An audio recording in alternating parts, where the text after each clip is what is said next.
Okay, let's call the meeting to order and take the roll call. San Mateo County. San Mateo County. Atherton, Three to go. Belmont, Julian Bates, Brisbane, Colleen Mathen. Burlingame, Homa, Daly City, East Palo Alto, Foster City, Half Moon Bay, Hillsborough, Leslie Ragsdale. Los Banos, Menlo Park, Betsy Nash. Millbrae, Ambersville. Pacifica, Dagger Jazz Big Stick. Portola Valley, Redwood City, Elmer Martinez. and Elmer is joining us virtually as part of the Just Cause exemption under AB 2449. San Bruno, Marty Moody.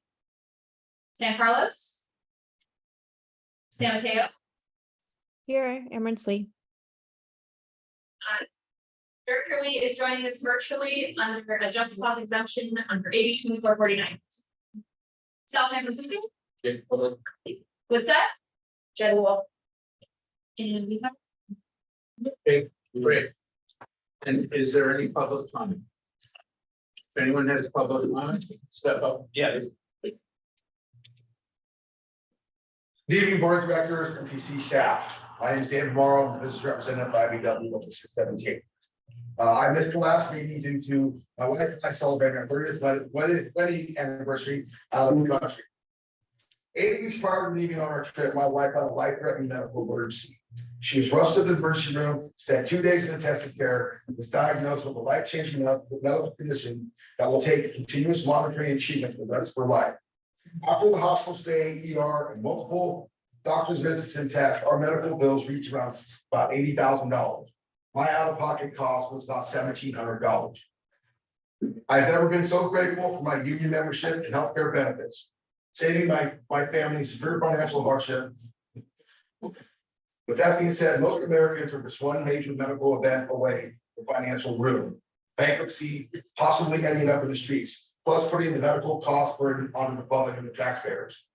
While enjoying my anniversary trip, it was disheartening to find out the board of directors approved an $856 million commitment to Pattern Energy for their wind farm project in New Mexico, with no commitment from Pattern Energy on a project labor agreement or an IBEW agreement in place for the construction of the wind farm and the transmission lines through Arizona. Sure, they said they would pay prevailing wage with an unconditional agreement, whatever that means. They came with no compliance measures in place. Only when pressed by the board did they agree to hiring a neutral third-party compliance firm. At this time, is there a compliance firm on board yet? Pattern Energy also stated that they are having trouble finding qualified installers and that union employees are the strongest and most qualified. Since IBW union contracts set the area's prevailing wage, wouldn't it make just more sense to have at least an IBW in place, alleviate the need to run a compliance program? For Pattern Energy developers, threatening the board of directors, possibility of this project not going forward without PC's participation kind of reminded me of a phishing scam where they asked for a money commitment immediately.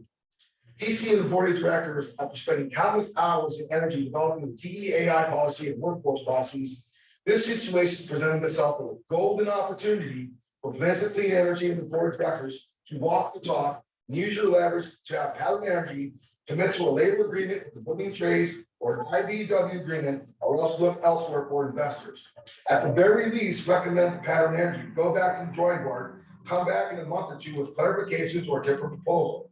This project has had difficulty getting funding since I believe 2008 and Sensia Hatch project. Holding PCE hostage for this project, I believe, was an unfair approach and put much pressure on Planet Clean Energy staff and the board of directors to make a quick, hasty decision on a very large monetary commitment with many ramifications. Hopefully in the future, PC and the board of directors will take their time and partner with labor before making big monetary commitments to projects that do not have a labor agreement in place. The IBEW is 100% committed to climate change remedies and would like to be the leaders into the solutions to combat climate change and eliminate greenhouse gases at all levels. What I think of is this largest wind project in America could possibly be constructed with no labor agreement in place, and that all workers on the project will have little or no medical insurance. With the workers just one medical event away from financial ruin while performing this highly dangerous work. PCE and its board of directors have a social and moral obligation to do the right thing and not just focus on energy obligations. Remember, these are your policies and beliefs. It's time to walk the talk. Thank you for all your hard work and dedication to climate change. Okay, thank you, Dave. Is there any other public comment? See any other public comment in the room? Is there any public comment online? Okay, okay, I'm going to close public comment. It would be great if I could get an action to set the agenda and approve the consent agenda. So moved. Second. Okay, thank you. Does anyone wish to pull anything from the consent agenda? Does anyone in the public wish to pull anything from the consent agenda? Okay, I've got a motion and a second to set the agenda and approve the consent agenda. Could we please do a roll? Or do I need to? Yeah, I need to do a roll call because I have two people online. Correct. And just want to confirm, was that Nate or Matt? Thanks. Thank you. San Mateo County? San Mateo County? Yes. Thank you.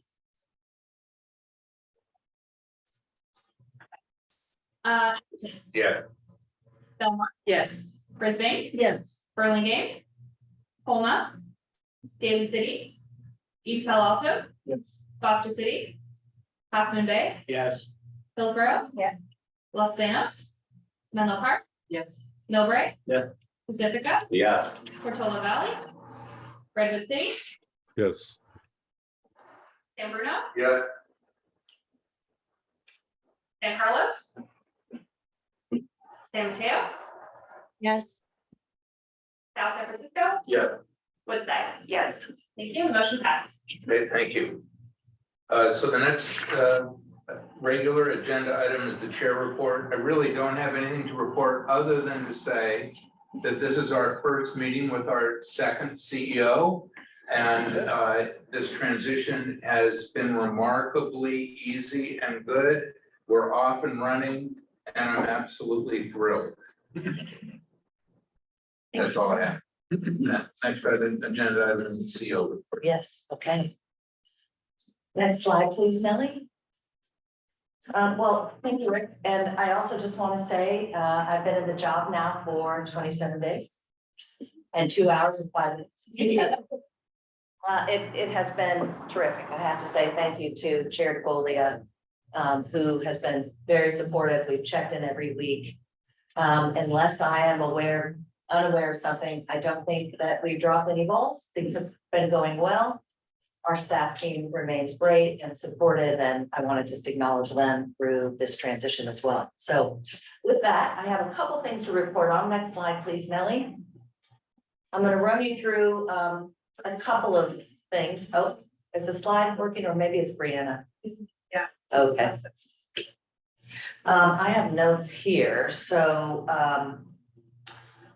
the first,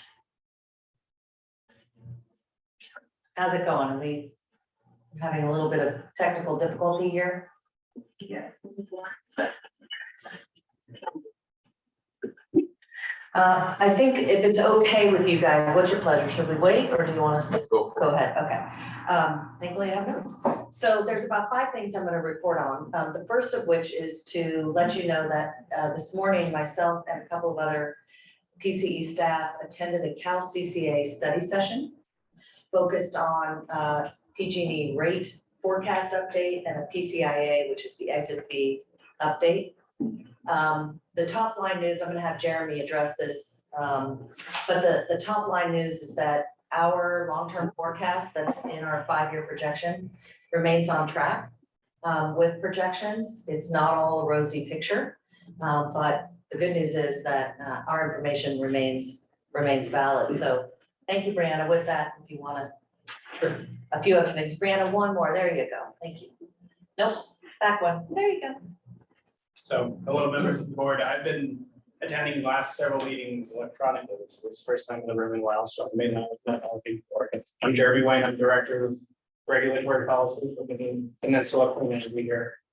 I've been tracking PCIA matters for a long time. The gist of it, I think Sean already has relayed, but I just want to highlight that this year in particular has been a very strong year for us. Market rates have been very high for energy intercapacity, and the way the PCIA calculus works means we've had a very, very low or even negative PCIA that the customers have been paying into. It's definitely been a banner year, so to speak. Forecasts based on the CalCCA analysis and based on the long-term forecasts we subscribe to are definitely showing a downward trend in market premiums, starting with this next year and going forward. So we do want to highlight that while things look particularly flush and good right now, things are going to get tighter in the years going forward. And as Sean noted, that is already that parallels the assumptions that went into our budget analysis that we brought to you beforehand. So just wanted to highlight this. We will have a lot more information for you to talk about PCIA and PG&E's generation rates for the next year in the fourth quarter of this year. That's after PG&E provides their updated testimony in October. So more to come. Thank you, Jeremy. Appreciate it. Okay, next slide, please. We're going to turn to some good staffing news. And I want to share with you that we have had a round of promotions this month. Those have been in the works for a while, so they didn't all occur overnight. But I do want to just have a shout out to Kim Lee, who moved from Senior Manager to Director of Data and Technology. I'll also let you know that we've made a strategic decision to move Data and Technology to its own department. So Kim now is at the Director level, and that really reflects the growing need to bring Data and Technology into every discussion that we have. Doug Karpa, who's been with us for a long time, Dr. Karpa, is moved from Senior Regulatory Analyst to now Managing Counsel, Regulatory Policy. Philip Klobernick, from Manager to Senior Manager of Transportation Programs. Matthew Rutherford, from Senior Regulatory Analyst to Manager of Regulatory Policy. And finally, Alejandro Posada, from Associate Programs Manager to Manager. These folks have all been with us for several years, some longer than others. All have just done exemplary work, and we were happy to provide promotions. We also have 3 new staff members, Connor Prince, Jaden Hanan, and Jackson Stewart, I'm sure I'm saying that wrong, who have joined us and will be joining us here in the next month. Next slide, please. This is something you guys probably can't read, and I'm not going to ask you to read all of it, but I do want to just point out by sharing this org chart that we are entering a period of what I call managed growth and planned redundancy. And I'm sure Andy loves that word, planned redundancy. And so what is planned redundancy? It's something that that we borrow from sort of the tech world. It's the opposite of planned obsolescence. Planned obsolescence is when you plan to fail. Planned redundancy means you really look internally at the organization for the long-term viability and health of the organization. For us, what that means is that with these new positions that you see indicated in gray, these are all positions that were included and adopted through the board, the budget process in July. All of these positions will be hired over the course of the coming year. And it's for really 3 things. One is to absorb some of the existing workload that's going on.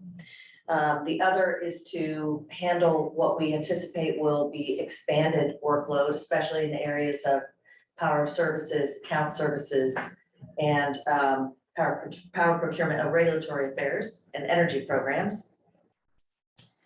It helps us build internal bench strength. So one of the things that we noticed in the last year since I've been here is that we have all great staff. We have very little sort of structured departmental backup.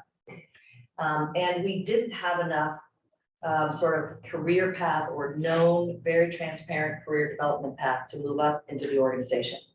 So what we're doing here through planned redundancy is being intentional about creating those career paths, figuring out who the deputies are in the event, something bad happens to any one of us, that we're able to continue on without skipping a beat. So that's what's meant by plan redundancy. Just another couple things to mention. We also added 2 job classifications at the senior level. So we added associate director and senior director to reflect both tenure, subject matter expertise, and as an affirmative statement that we really want to retain our seasoned senior staff. So we don't have any people with that title as yet, but those have been added to the step up here. And then just last but not least, I mentioned that we did elevate data and technology to its own department and a director. Are there any questions about the org chart or what we're up to? Just quick, go ahead. Can we get a copy? Sure. It's part of the packet of the presentation, is it? No, I don't think we included it as part of the packet, but we can send it to you in the link. It's in the presentation online. Oh, thank you, thank you. Thank you, Natalie. Any other questions about that? Cool. All right, next position, next slide, please. So we currently have, how many is that? 5 positions that are posted. Just today, we posted our chief operating officer position, so please help us get the word out. Both the COO and CFO positions are being supported by a recruiter, same recruiter that has worked with PCE in the past, including my role most recently. And then we're underway with those other 3, underway with receiving applications and all that. So please put the word out. We'd love to have these positions filled, later this summer or early fall. Next slide. The surplus funds committee that the board has talked about for the last couple of months got underway. We had our kickoff meeting on July 18th. Want to appreciate everyone around this table who attended that meeting. We had full attendance, which was great. And I just wanted to provide an outline for you, kind of what the general game plan is. It is not set in stone, but in general, we are planning to have about 5 meetings that walk through a series of planned activities to get us to a point where the committee can make 1 or more recommendations back to the board for how to allocate surplus revenues. And that's slated to happen in October or November. So that's the time frame you see up here. We will let you know if for some reason that time frame changes or slips. Is there anything you wanted to add about that at all? Okay, moving on. One of our goals this year is to deepen our commercial customer engagement and offerings for our commercial customers. So just a couple things to reference for tonight. One is that Justin Pine, our senior manager of strategic accounts, hosted a webinar on the 19th for our large commercial accounts, really focused on heat event readiness. So maybe all of you are starting to get Flex alerts, and we get KISO alerts and things like that when the grid is at risk. And so it was well attended. We had Sarah Mata give us a presentation on our procurement strategy and how that helps with resilience. We did record it, and it is available to all of our commercial customers. Next slide, please. The next thing to just announce is that we are moving forward with the opening of our demand flex market. Peter Levitt and Rafael Reyes on the programs team are leading the effort. May have them come in August to just give us more detail on what that program is going to look like. The bottom line is that it is a performance-based incentive platform that incentivizes both commercial and residential, but right now commercial, to take specific actions in electrification or energy efficiency, and then that have measurable, meaningful impact on load modification or load reduction, then they get paid for that. Here's the great news. It's not coming out of PCE's budget. So we have an agreement with the California Public Utilities Commission that is supporting these demand response load mod programs, and that is fully reimbursable to PCE. So rollout to our commercial customers is happening now, and we'll have more for you on that the next meeting. Next slide. Sorry, this is a lot to read on this slide, but here's what it says. The marketing subcommittee met last month, thank you to those of you who attended, and discussed a number of things, including a rather quick brand audit. And so, as many of you may know, we've evolved our brand identity over a couple of times since we launched in 2016, the most recent being in early 2020. And a number of things have changed since then. We're growing. We have ambitious decarbonization goals. We have new leadership, and we have fresh feedback from our customer base that sort of says we need to stand back and take a look. You know, should we continue to walk down our marketing path in the same way that we have been? So there's an internal conversation that's starting, and also with the marketing subcommittee, about potentially shifting our focus to be more customer centric, both in program design and how we communicate out to the world. More to say about that. A lot more to say about that. But what we want to let you know is that there's a brand audit underway. A number of board members and the marketing subcommittee will be called upon to provide feedback. And we will be back to you in a couple of months with what we learned and what that might look like. Okay, next slide. Here's our meetings coming up in August, if you don't already have the dates. And the very last slide, thank you, is just a couple of FYIs. The first one, Brianna, would you mind advancing? Thank you. The first is that I've started office hours for staff, board members, and CAC members from 9 to 10:30. The link to sign up is in the board newsletter. Would love to talk with you guys about anything, questions, say hi, whatever it is. We've had a little bit of response already from staff, which is great. And then last thing, board surveys are due tomorrow. We would really love to hear from all of you, or at least a majority of you, about how it's going and how we might shift things to better serve your needs. So I think Nellie is sending you an email in about 2 minutes. Got it. It went out. There 9 it minutes is, ago. to put it at the top of your inbox. So surveys are due tomorrow. We really appreciate it. That concludes my remarks. Thank you. Great, thank you.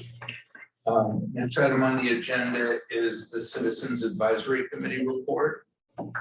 Is Cheryl on the line? I'm here. Okay. Good evening, Honorable Chair Regolia and members of the board and our wonderful staff. I'm Jason Mendelson, the Vice Chair of the soon-to-be Community Advisory Committee of PC, filling in for Cheryl, who's on vacation. The Community Advisory Committee met on Thursday, July 13th, right here, and remotely for our Merced member. We welcomed 5 new members who appear amazing and enthusiastic to join Parsippany Energy in this capacity. This includes Mele Kimuli from East Palo Alto, Aurelio Vizar from Burlingame, Gail Lee from San Bruno, Shreya Sudhakar from Menlo Park, and Robert Whitehair from San Mateo. They also joined our former chairs, Desiree Thayer from Burlingame and Michael Clausen from Menlo Park, who were both reappointed to the CAC. One of the first things on our agenda was Rafael Reyes' presentation, the Director of Energy Programs, the program planning that's upcoming. He reviewed the program strategy and portfolio, educating the new and updating existing members. He explained how the programs will help PCE meet its goal to make its entire service area 100% greenhouse gas free by 2035. Members asked questions or offered information about how PCE's home electrification framework will interact with Federal Inflation Reduction Act funds, how the proposed home electrification framework can benefit renters, the positive experience of installing a heat pump water heater at homes, whether vehicle makers have asked PCE to partner in building EV charging infrastructures, the progress to meet PCE's goals to create a minimum of 20 megawatts of local power. And I want to specifically highlight the Home Upgrade 2.0 program, which I'm sure you're all very familiar with, and how CAC believes this, or many of us believe this will be a revolutionary program approach whereby PCE will help address the largest and most significant challenges in home electrification. This includes the discussion of the scope of the proposed one-stop shop website home electrification, and how PC will take a leadership role in being the conduit, as our new CEO just explained, for customers in this way, serving the biggest problem, which is the general ignorance and inability to open these things on without the help that hopefully PC will provide. Further, the CAC provided feedback and questions on this program report, including a high-level overview of the challenges and amazing successes PC has had in this space for our new members. We also discussed the participation in the surplus funds ad hoc committee and selected Desiree Thayer to back up Stephen Booker. I'm glad to hear he was at the meeting, so that's great to aid in that important work. We also had the wonderful privilege of Associate General Counsel Jennifer Salton doing our Brown Act review and training for the new members, and we received marketing updates from our liaison, Kirsten and Schwinn, our Senior Manager of Community Relations. We look forward to reviewing the following things in the near future: the 24/7 renewable goals and adaptations to that, the feedback from the staff on the budget surplus, signing up for our board-approved working groups, which I think you'll be discussing tonight. We have future chair elections and also further work on the marketing and community liaison activities. And I'm happy to answer any questions to the extent that I can, although I'm blinding myself with these classes. They're new to me, so I apologize if I follow. Any questions? I don't see any questions. Okay, thank you. Okay, the next item on the agenda is a review of the CAC work plan. Good evening, directors. Thank you so much, Jason, for representing our community advisory committee tonight. You'll hear in a moment about that proposed name change. I'm Kristen Andrews Schwinn, Manager of Community Relations and Energy. And here to present a couple of citizens advisory committee related items. And first is the results of the work plan that you approved last summer for the CAC. As folks who have been members of this for a while, remember every year we've been bringing you a work plan for the CAC. Once you approve it, the Citizens Advisory Committee forms working groups, and then they work on that and they create deliverables. And so those deliverables to you were in your board packet tonight. And so you can peruse those at your leisure. And next slide. I'll go over what the working groups were and some of the highlights of the results there.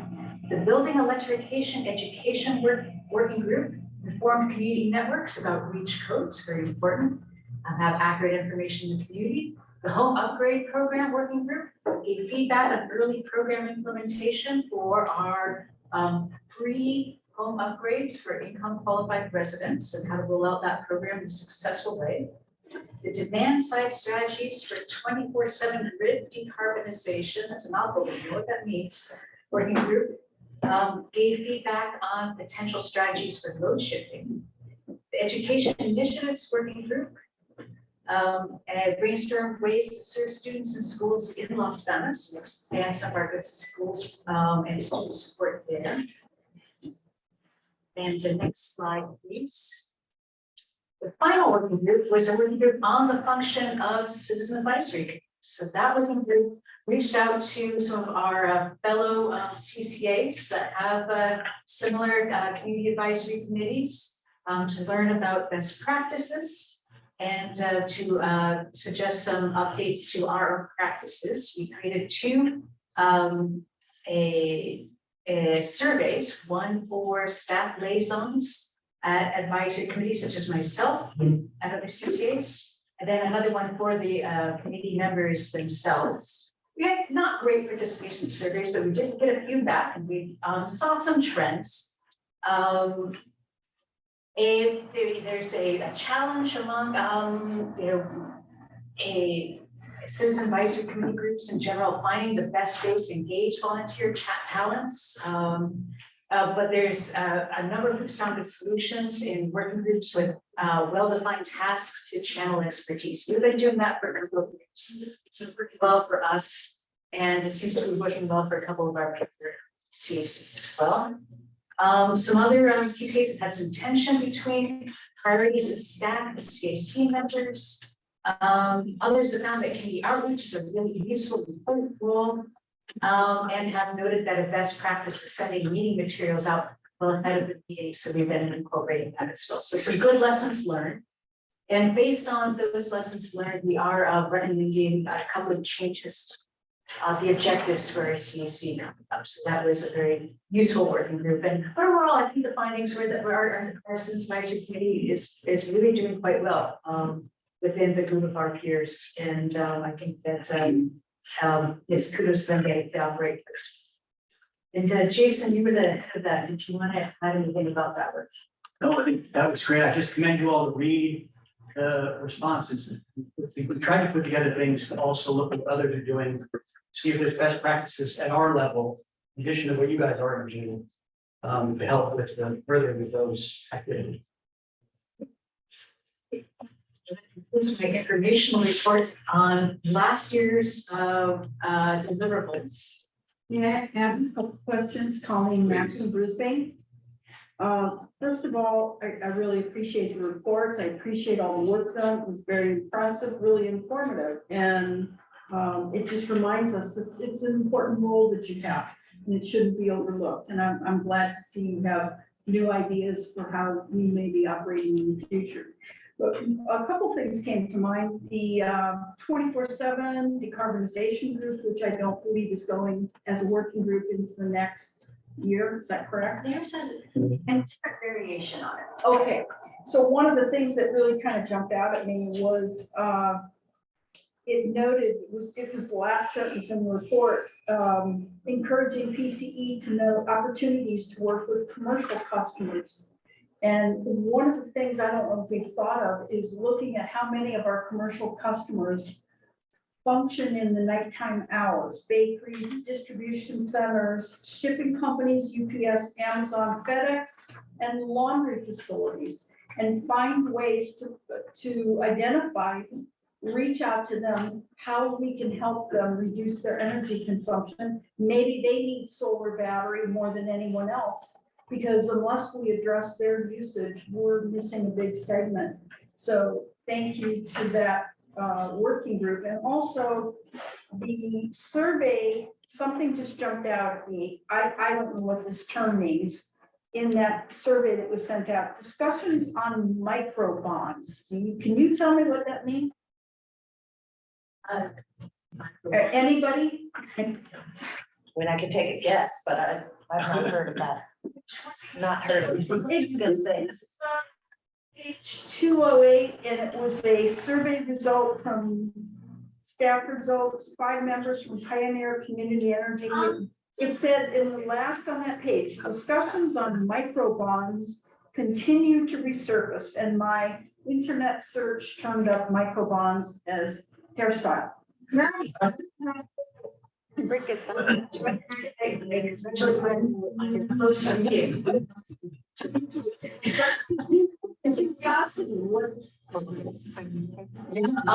said, that is something that no.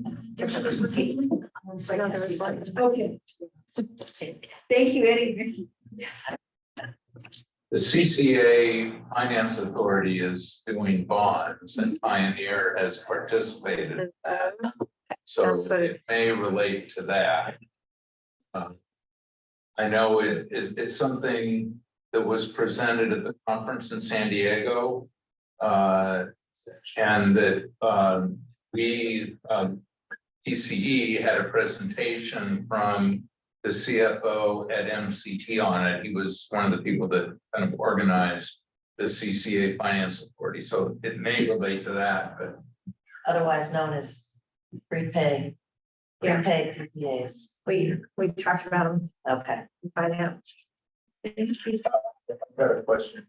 I think it was at the last meeting here, or Josh, but, or I could be off by a meeting, but the CAC suggested that we change the name from Citizens Advisory Committee to Community Advisory Committee.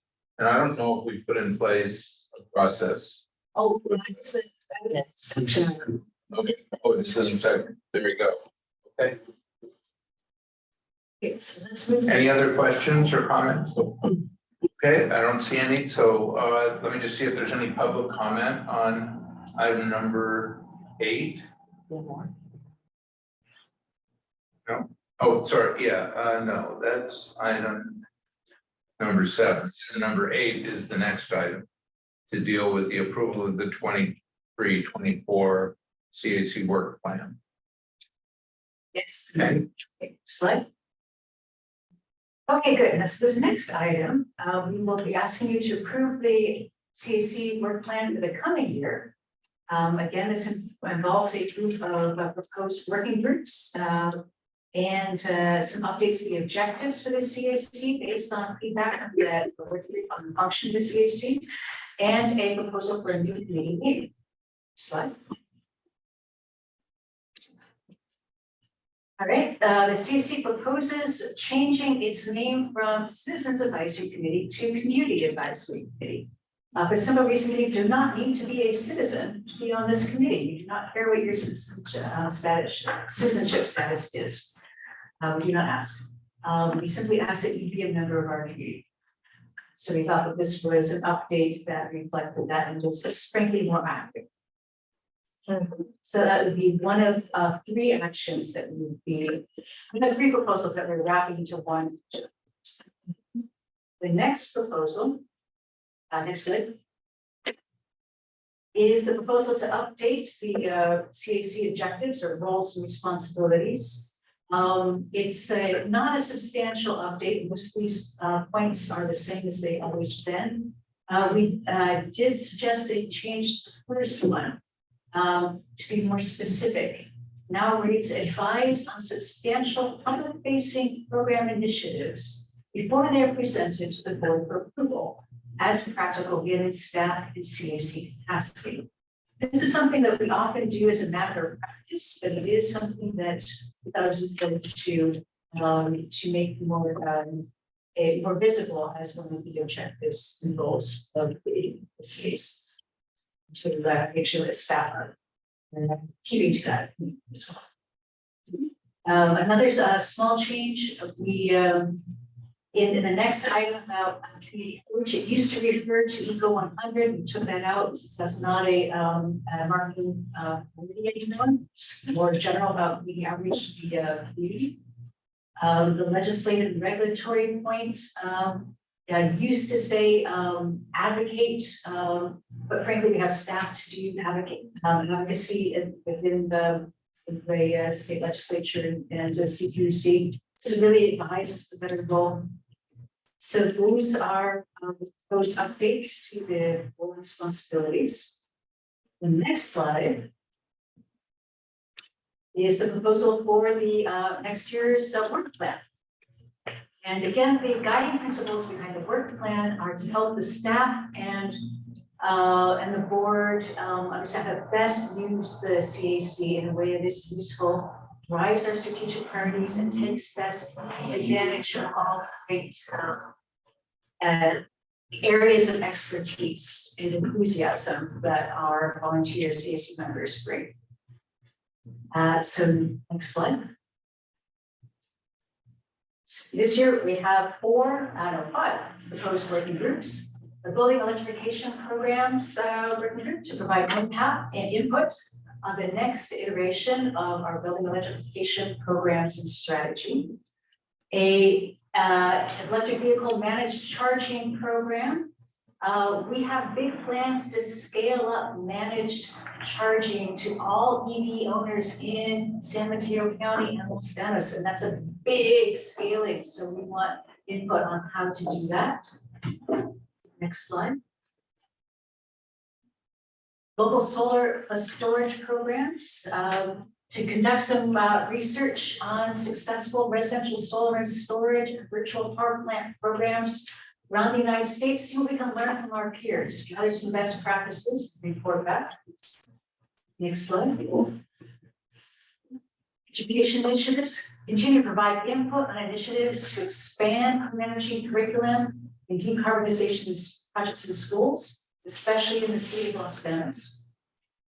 And finally, a DEI, diversity, equity, accessibility, and inclusion working group to provide occasional feedback as we develop new guidelines and to help implement our DEI action.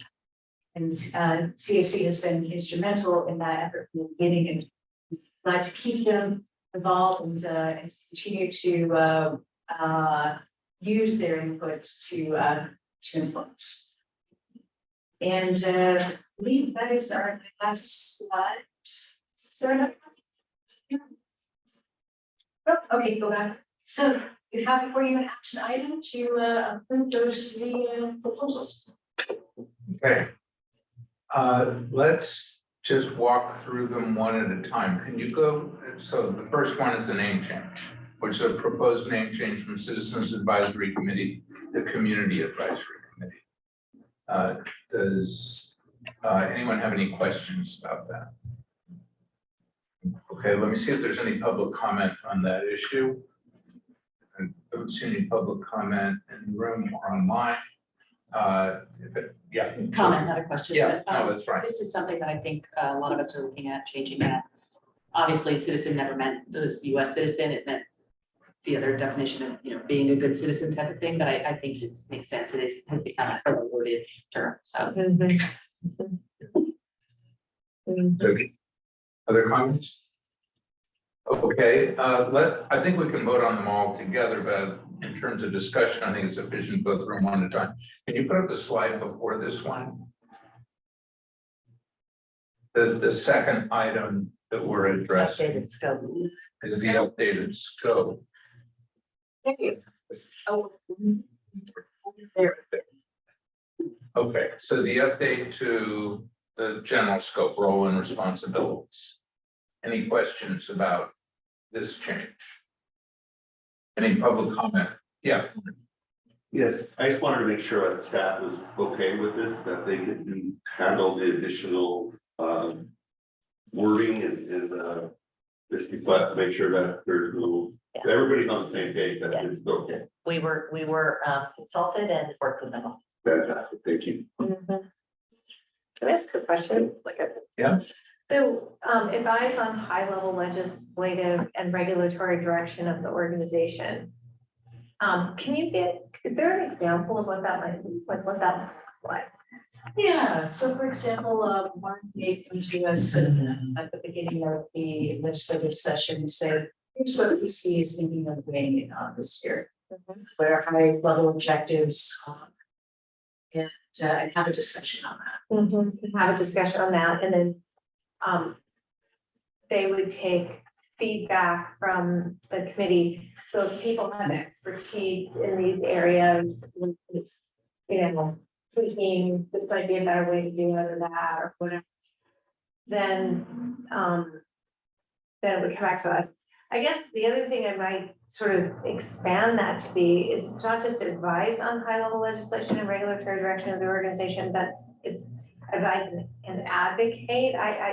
You know what I mean? It's because we might, like, for example, ask them to help, like maybe they individually write letters or individually would contact on legislation we're working on or something. I don't know, does it go to that or not?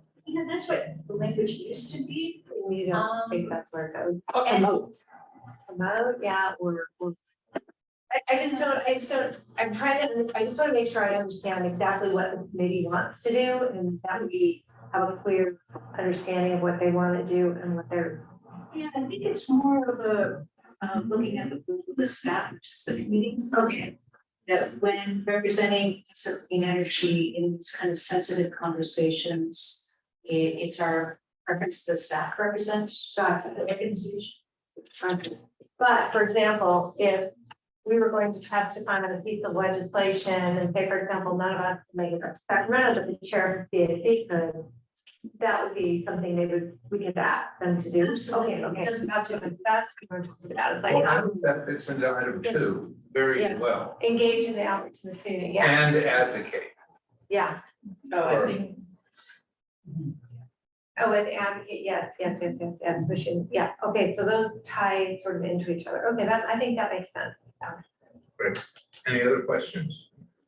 Okay, let me see if there's any public comment on the proposed update to CAC role and responsibilities. I don't see any public comment in the room or online. Someone has a hand up? Oh, yeah. Sorry, I can't. Good eye. I can't see the name. Eduardo. Oh, yeah, hi. Quick question here. I think it's probably for the CAC group. How does the residents of the different cities and the PC in the San Mateo space reach out to CAC? How can they reach you? Oh. Yeah. How do people, How customers reach out to CAC? Oh, that's a really good question, Gordon. And currently that would be through staff, but we could think of a more formal way to do that, setting up some, like an email on our. So then you could bring that up. Well, wait, let me jump in here, because I'd say two things. One is, Eduardo, you could contact the staff representative who works closely with the CAC, which is Kirsten. And secondly, the CAC has a monthly meeting that's a public meeting. And you are absolutely welcome to attend that meeting and to speak to the CAC at that meeting. So those are kind of two formal ways. If you want to talk to individual members of the CAC, I don't think that they have the links to them as the board members do.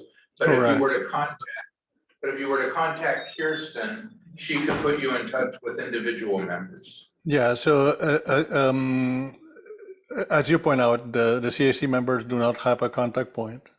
And I have participated in attended a number of the CAC meetings because it works under Brown Act engagement.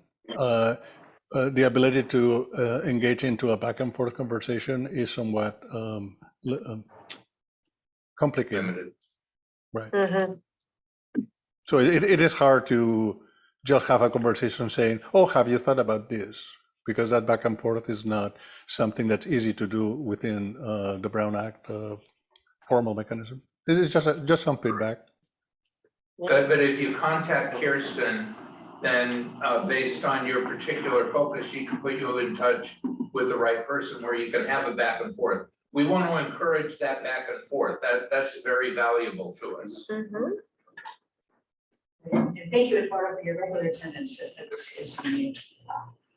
Okay, Thank is you. there any other public comment? No problem. I don't see any other public comment. Anybody on the board have a comment? Actually, Yeah, Carlos. I have a question concerning, and I guess it was the last time, but really it does reflect this in terms of how the CAC moves forward. But some of the advisory results, one of the advisory results was there could be a tension between the advocacy interest of individual advisory group members in furthering the mission of CCA, and there's another one I think related to members' interests and staff priorities. Again, this is the one, keeping advisors focused on programs and plans can be challenging. And you know, if the CAC is a group that is going to be talking about what we're doing, I think I would also probably thinking about some of the decarbonizing stuff that is happening out there. If there are issues that come up in that body that, maybe staff feels like, look, that's not what the board is doing. We shouldn't go in that direction. I think it still makes sense to have some sort of outside report from the main report saying, look, there were some items that were discussed that really, they seem to be outside of what PCE is doing, but the advisory committee thinks you should think about this sometime in the future, put it on the agenda, what have you. I don't know if that has come up, but there's some very smart folks around that table. There are people who have different walks of life than ours. They're actually participating in that body, I think, because they're truly interested in this. So I don't know if that has been a problem. If it has, is there a way to correct it so that we might hear from like folks saying, look, there's something that you guys should really be thinking about.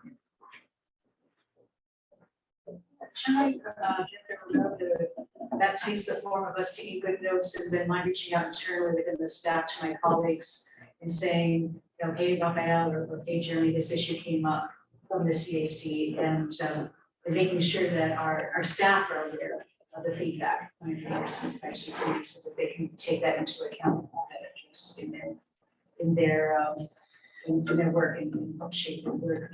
Are you thinking of something more formal than that? Well, I'm thinking that's a filtered approach, right? right? So it's going through staff. Yeah. Staff looking at our strategic priorities and saying this should come to the board, it meshes with the board. There could indeed be an issue or two, and it may not have come up, I don't know. They could have been tabled by staff because it doesn't parallel or intersect well, or handshake well with what our strategic priorities are. And perhaps we would want to hear that, right? And perhaps we'd say, genius, why didn't we think? Can they be included in the minutes? Not just be reflected in, Yeah, Marty. And they also recorded every board meeting Yes, independently. yes, that's true. So that's a great point. However, I think that's covered, that this is a committee that's appointed by all of us, and they come up to a consensus and they provide their recommendation. Now, if one of those members felt, or a couple of them felt like, they're not in agreement, they still can approach us as the board and provide their input and their idea that, well, during public comment, when we're talking about that specific issue, or anybody could provide public comment at the beginning. So just because somebody's on the CAC doesn't mean that it's a committee. And yet they still have the opportunity to provide their input at any meeting. So I think they're covered. And Colleen. I would also just add to what you're saying, is that there are liaisons and the committee knows who we are. They know how to reach us and they can start there. If they feel that what they're trying to emphasize is not adequately being heard, and we can advocate for them as well. that's a good point. I think that also is a very good comment, and I'm looking at the proposed roles and responsibilities. And the fourth bullet point is provide a forum for community discussions on a wide variety of strategies to reduce carbon emissions in conjunction with the staff and the board. That's specifically focusing on reduction of carbon emissions. Maybe if we didn't have to reduce carbon emissions in there, it would address your point. Because if I understand what you're suggesting, Carlos, is there needs to be an opportunity where there's a forum to give us advice on any issue that CAC members think is important. And if that bullet were changed to say, provide a forum for community discussion on a wide variety of strategies in conjunction with staff and the board, then it would kind of be more open. And so, right. I get to still say I'm new, not that new.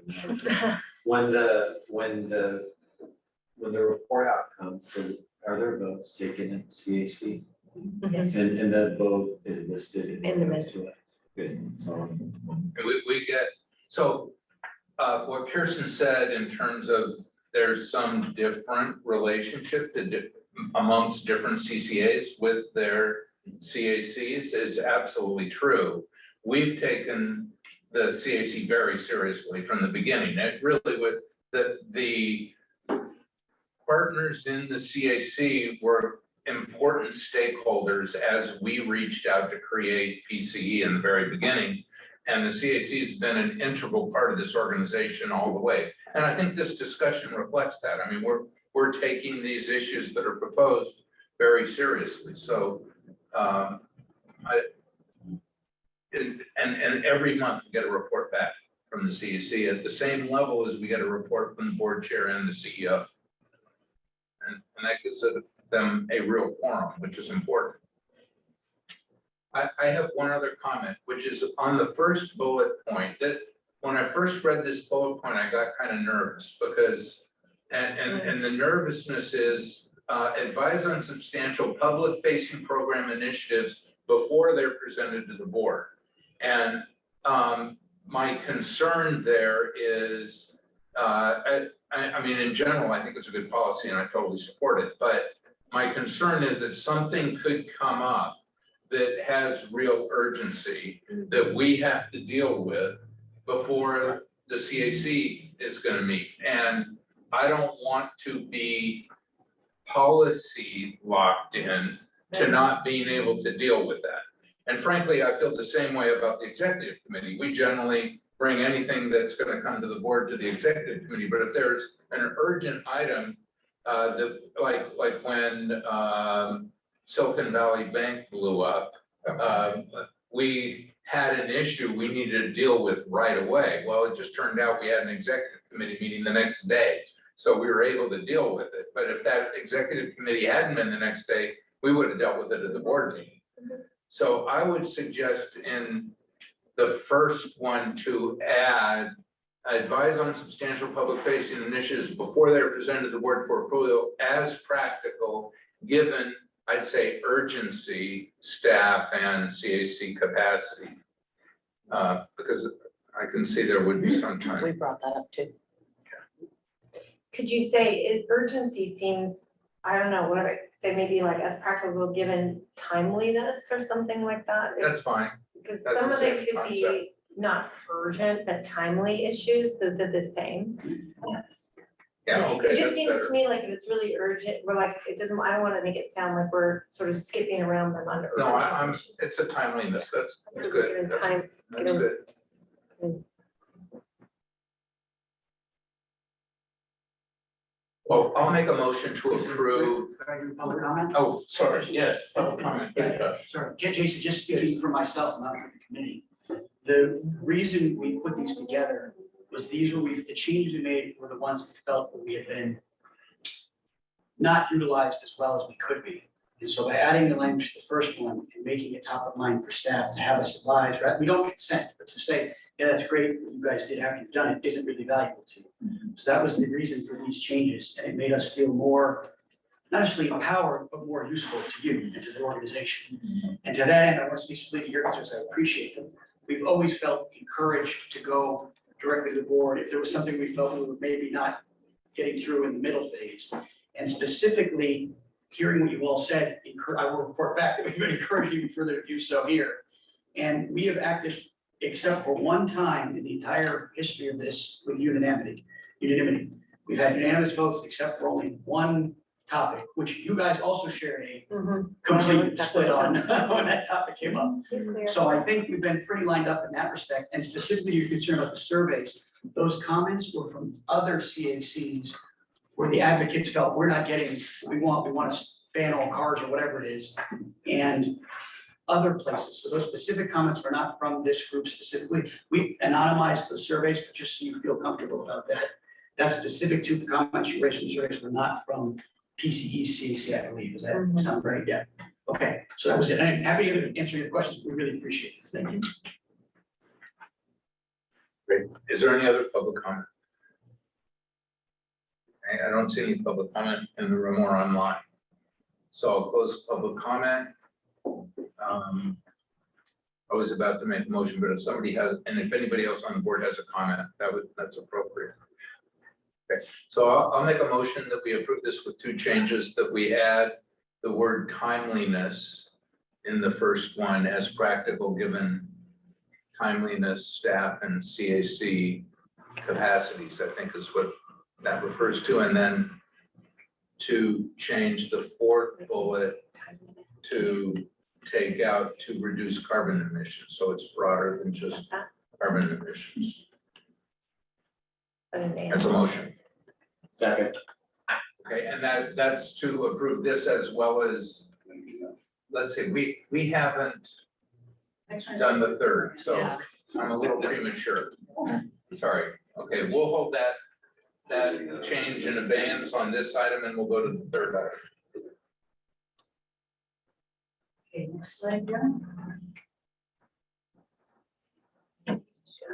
There, yeah. Oh, thank you. Third items. Great. Great, so then the audio, proposed working groups. Great. Any questions from members of the board? Okay, any questions, any public comment? Any public comment in the room? Line? Okay, comments from members of the board?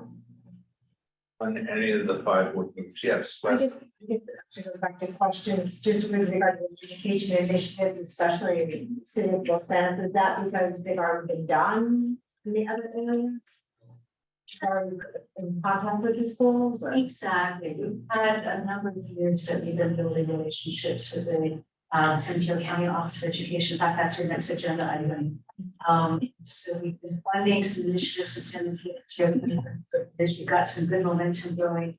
And we just haven't built those relationships or figured out, what's equivalent in Los Banos. So we're still in that process, exploring, what the interests are, what's appropriate for equivalent levels. So the relationship is here. Thank you.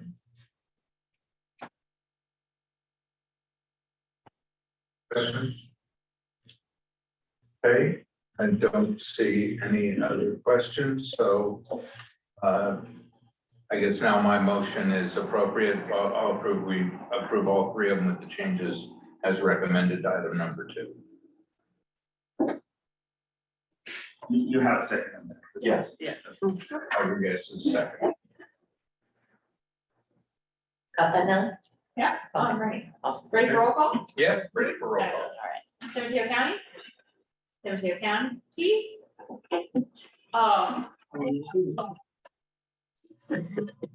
Yes.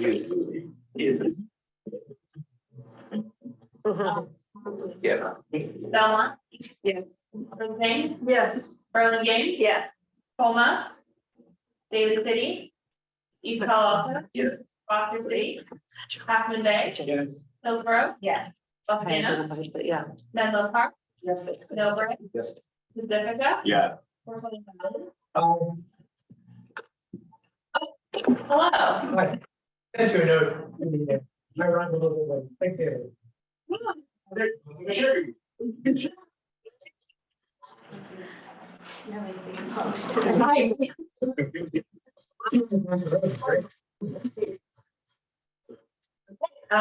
City?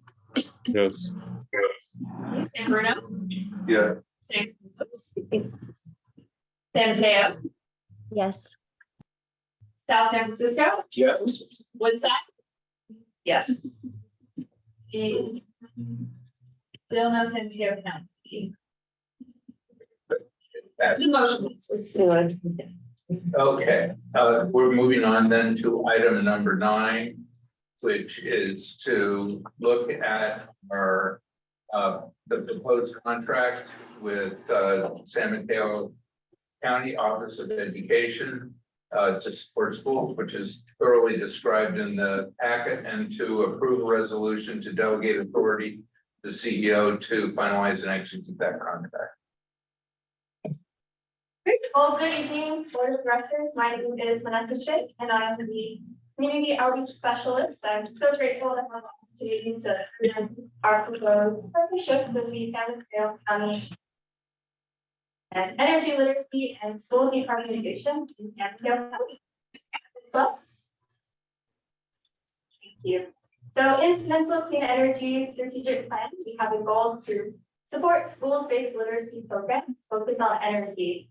And the way that we do that is that we partner with local partners to make sure that students and educators, administrators, other stakeholders, they know who Peninsula Clean Energy is, they understand the role of clean energy in global climate action, and then our goal is also to educate them about the great green energy implementation. Next one. Okay, so when thinking about the student programs that we're doing today, we thought it might be helpful to frame them in terms of some of the challenges that schools are facing and some of the challenges to the goals that we're looking to pursue. And so we found that there still is a continued need to continue educating all of our students about clean energy and related careers. And so one of the solutions, which are listed in blue on the slide, is to help make it easier for educators to teach about clean energy. And so really providing the curriculum for them and helping train them on them to build them and their confidence to teach about clean energy. We also want to help raise awareness about clean energy careers, and this is through a program that we are We'll be providing curriculum as well as super fun field trips, specifically on clean energy for middle and high school students. And finally, we want to help support electrification of school districts so that students can be inspired and really see their purpose as well as okay. So shifting gears a little bit, another challenge related to facilities. And we see that even though there is a wide variety of resources and incentives, and including from municipal community and other entities for school decarbonization, that school districts are still having difficulty with accessing all of these free resources. And so a solution for that that's been proposed is to help build staff capacity and expertise on the county, and so that they can provide that to districts to help them plan for decarbonization and write that into their facilities master plan. Another solution is to help schools understand where they are. And so as part of this program, the County Office of Education will be collecting baseline data on patients at school districts to know where they are and what the opportunities are. And then for schools that we've been partnering with on the dashboard, these school districts have publicly available dashboards with energy data about the facilities. We'll provide support to them so that they can help track their energy buildings, specifically compare the electricity and methane gases. Then finally, we want to convene stakeholders like youth and administrators at these in-person summits to help provide them information about these resources, inspire them, and then recognize these values through deep innovation. Next slide. Vanessa, I got a request that the public can't hear you. So perhaps instead of being by the podium, if you want to, yeah, come up to the table. There's a microphone right next to Donna. Thank you. Thank you. Yeah. Sorry to interrupt your flow there. No. I don't know, Grandma, but thank you for changing the slide. And you can skip to the next one. Okay, thank you. And so I'll provide a little bit more detail into some of the programs that we have proposed. One is specifically in regards to our support for teachers and empowering them to teach about energy in the classroom. And so one option is to invite them to participate in a year-long teacher fellowship, which is a professional development opportunity for them to learn how to design their own curriculum in their classroom. Thank you, Cassius. And then for teachers who aren't able to make that time commitment, we are also offering 2-hour workshops so that they can be trained on a specific lesson plan and set of curriculum. And then for participating, they'll get these really cool windmill experiment kits that they can use in their classroom. So packaging it up for them and training them on how to use it. Next slide. Thank you. And then for our school decarbonization program, I've talked about this a little bit before, but as an example, say you're a school district, and so you want help with decarbonizing your facilities. And so you'll reach out to the County Office of Education. They'll collect some baseline data, help identify what the opportunities for decarbonization are, such as the number of hot water heaters that run on methane gas, and then start thinking about upgrading those facilities with electric replacements, as well as finding funding and other opportunities to help make that easier. Next slide. Thank you. And so this is our overall proposal for school budget this year. You'll see in green here is our current request, which is detailed in the agenda packet with the programs that I just discussed. And then I also wanted to highlight some of the other items that we have budgeted that we are working towards developing further. One is with the Youth Climate Ambassadors program, which is a program for high school students in San Mateo County, which equips youth with new knowledge as well as empowers them with leadership skills to pursue local climate action projects. We're also working with the San Mateo County Community College District to develop a new proposal and program to expand student engagement on campus. And then we also have a placeholder for school investments in Los Banos. And where that is now is that we have reached out to the superintendent of the Los Banos Unified School District and letting them know that we have this funding available and inviting them to speak about where that might best be used. Next slide. And so our recommendation is to allow us to formalize this partnership in the way that we've described. And so I'm happy to answer any questions and look forward to your thoughts. Thank you, Vanessa. Any questions from members of the board? Colleen? Vanessa, thank you for that report. Just thinking about schools and school districts. So San Mateo County Office of Education going to collect data. But what I'm concerned about is that that could be a drop-off point. Is there any involvement on the part of PTE to actually reach out to school districts? Because oftentimes the districts don't take the initiative, but a phone call contacting them, they go, oh, yes, I really would like some information. Yeah, is your concern that there might not be good response rate from the school district and it would be helpful for a member of the clean energy team to follow up? Yeah, that's a good idea. I think historically, the County Office of Education does have a stronger relationship with these school districts, but definitely for school districts that we've partnered with on other programs that we might have a relationship with, that certainly could be a good, follow-up and incentivize them to participate in. It's just because sometimes the district or the Office of Education may contact someone within the district, and it's not the person who really deals with it. And they get the information, but the message of what's available is not making it to the person who really needs it. So, thank you very much. Yeah, and that's what we're hoping to invest more in, that school decarbonization proposal, to have a member at the county level to invest and really deepen those relationships with the facility managers and the right people who would be able to take action on these different offerings. Thank you. Donna? Yeah, so I think the number one way some of the schools locally are decarbonizing are through their school facility bonds.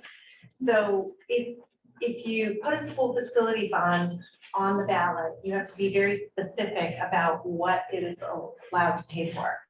So in our district, we always include, solar, we include, so EV charging. So I think keeping an eye on what districts, I know Millbrae is gonna do, I think Anders they're trying for maybe another bond, I can't recall.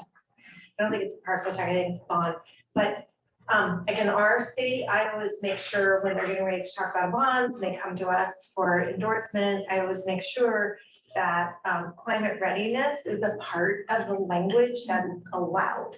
And so we were able to invest millions of dollars in climate upgrades because it was part of our bond language. So we should proactively work with districts to make sure that we have boilerplate language that they can insert in their bond offerings. So once they're approved, that money is already there and we could then partner and leverage that. So that's sort of number one. And then maybe even, as a board, bonds that go to, school facility bonds in our district that go to market, that would be something like I would want to endorse as a board and say Peninsula Clean Energy is endorsing Measure A for Millbrae School District because this is a way we're going to get clean energy. So I would take it one step further to the legislative committee where we would support those kinds of school facility bonds that include that language in them. And then secondly, on the teacher piece of it, as a mother, you have a daughter teaching, I have a daughter teaching, a lot of us have kids in that environment. And up in Marin, they have a program that they're doing where it's actual, I think they're doing $500 stipends to teachers to allow them resources to purchase their own. There's some books, I'll talk to you, Sean, but I live right by you on the dock. And he's got a book that he's doing nationally. But also what they were finding is like actual dollars to teachers. Like it's great to give them like, here's the windmill thing fund that you can do whatever, but what teachers are desperate for is money for resource materials and resources. So I think we might want to think about stipends or awards to teachers who are working on this curriculum that maybe they could have a little discretion over to, figure out how they want to spend it for their own resources. As opposed to us saying, if you do this, we'll give you X. So those are just my only two kind of suggestions. Yeah, that's really insightful, thank you. And I did want to highlight for the teacher fellowship that the teachers who focus on clean energy do receive a stipend of $1,000 for Great. completing the program. So we don't specify what these funds for. Is it a stipend, like an augmentation of compensation for them, or is it a stipend that's to go for their teaching supplies or classroom? My understanding is it's to compensate them for the time The that time, they're okay. participating. And then my thinking here is like, it's almost more like awards for innovative, whatever that you can go for, like science teachers supplies, because literally that is where they get buttonholed, is they can't get over the, maybe they need to buy it could be anything from like an app or rights to sort of a video or a movie or something they want to show that they just don't have in their budget. And it's like they're making $50,000 a year and it's coming out of their pocket to do that. So just think about So that. question, clarification, or comment? Question. Okay. So I want to get to public comment before we do comment on members of the board. Oh, sorry. That's okay. Any other questions from? Question from the back bench. Yeah. Craig Taylor, Portola Valley.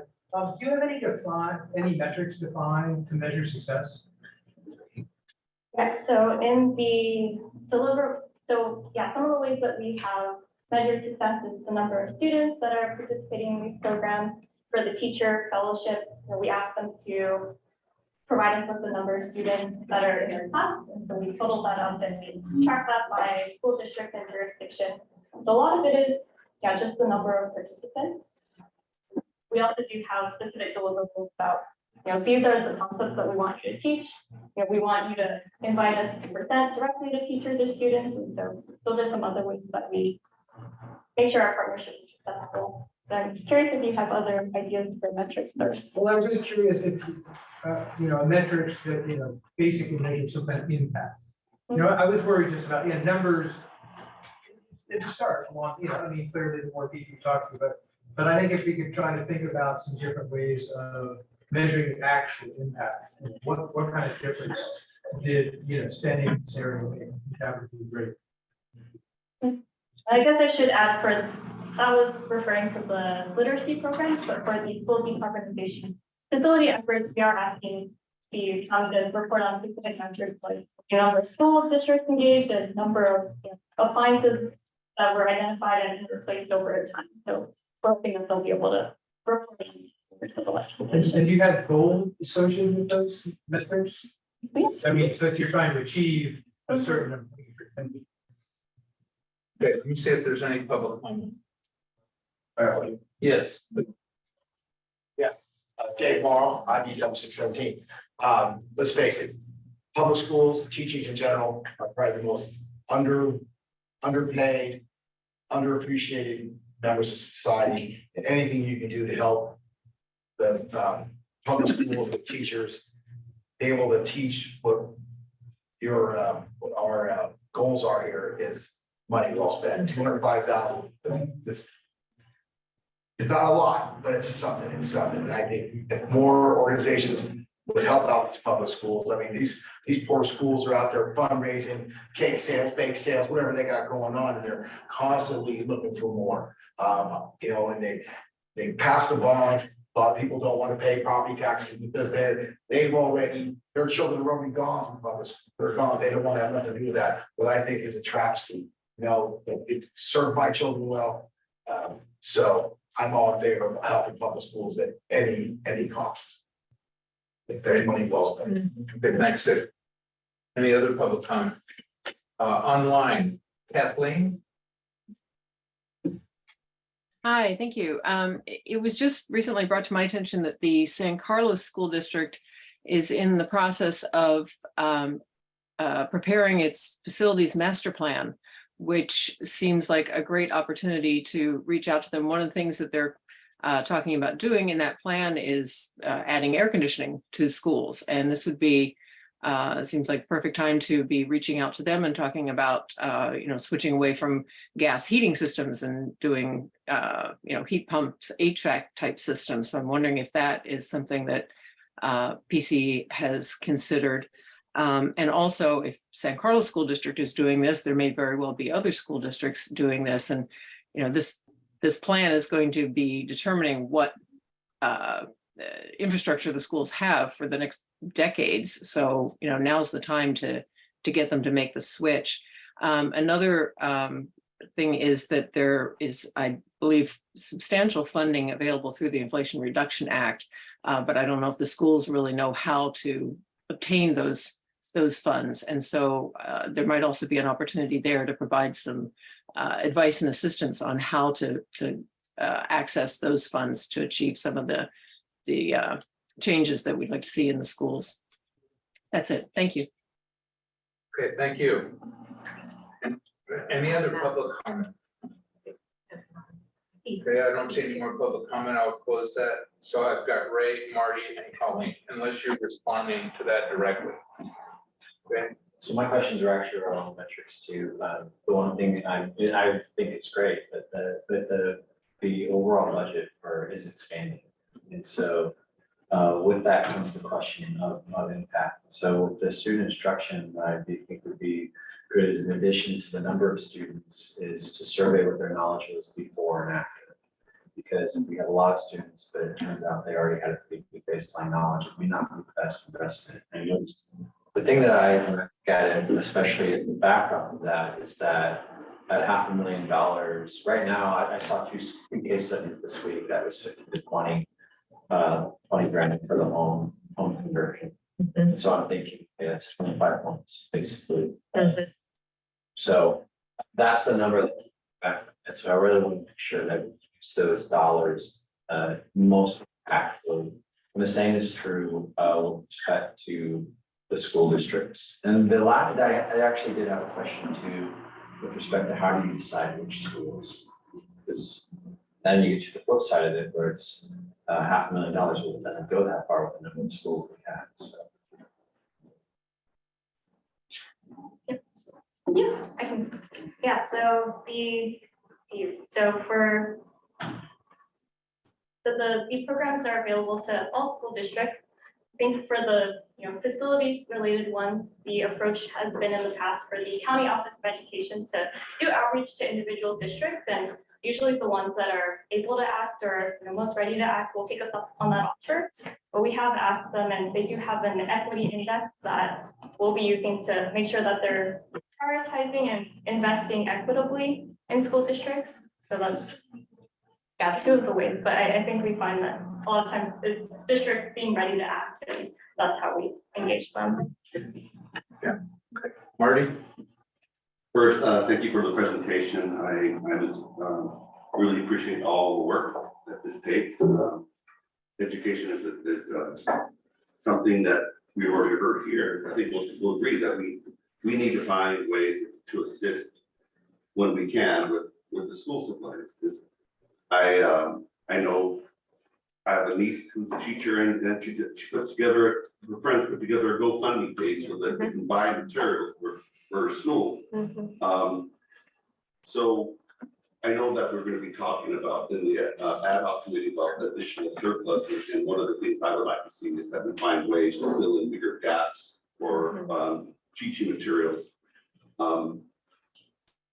And how this is really a small drop in the bucket spread across all our schools, like how much money this really is. And just the idea that some schools maybe don't have the paper, the extra paper, and the idea I was kind of putting together here is like during Earth Week or Earth Day, that PCE becomes a bigger sponsor of providing teaching materials for that topic. And I'll share a short story of how I asked during Earth Day if, hey, do we have any more of those solar little flashlights. And I took a bag full over to the school that I volunteer at. And the look of amazement of kids, we turn the lights off, right? And we put everything in front of them. And they turned on the flashlight and they were just amazed that it's a solar flashlight. And so I saw all the sheets of paper that they were drawing of the sun and just the whole concept around Earth Day. And I think that's something that we can really get behind, that really ties in that Earth Day and in the environment and good clean energy. That's what PCE is. And that's what we need to be teaching our children. And they're gonna bring that home and they're gonna give it to mom and dad. Like, look what I did. It's gonna be like, oh, wow, they have that flashlight. And so just kind of just keeping everyone moving forward. And it's a little bit, this is just a little bit of money, but I'm really looking forward to how we can promote the additional material to educate our children about better ways of using the energy that we have. So thank you very much. Colleen. Oh, thank you. I was just thinking in terms of San Mateo County Office of Education and energy literacy and not knowing what are they actually teaching. And I think we may be missing an opportunity. I don't know if this comes under marketing or education, not just PCE, but the Cal CCAs to put together some sort of videos that can be downloaded. Any teacher, not just teachers who enroll in these programs, that they could use in a classroom, broad age groups about how we source energy, what are the different types, what are renewable, what are not, and then how that translates into a house different times a day. Because kids are so smart, they're gonna grasp that.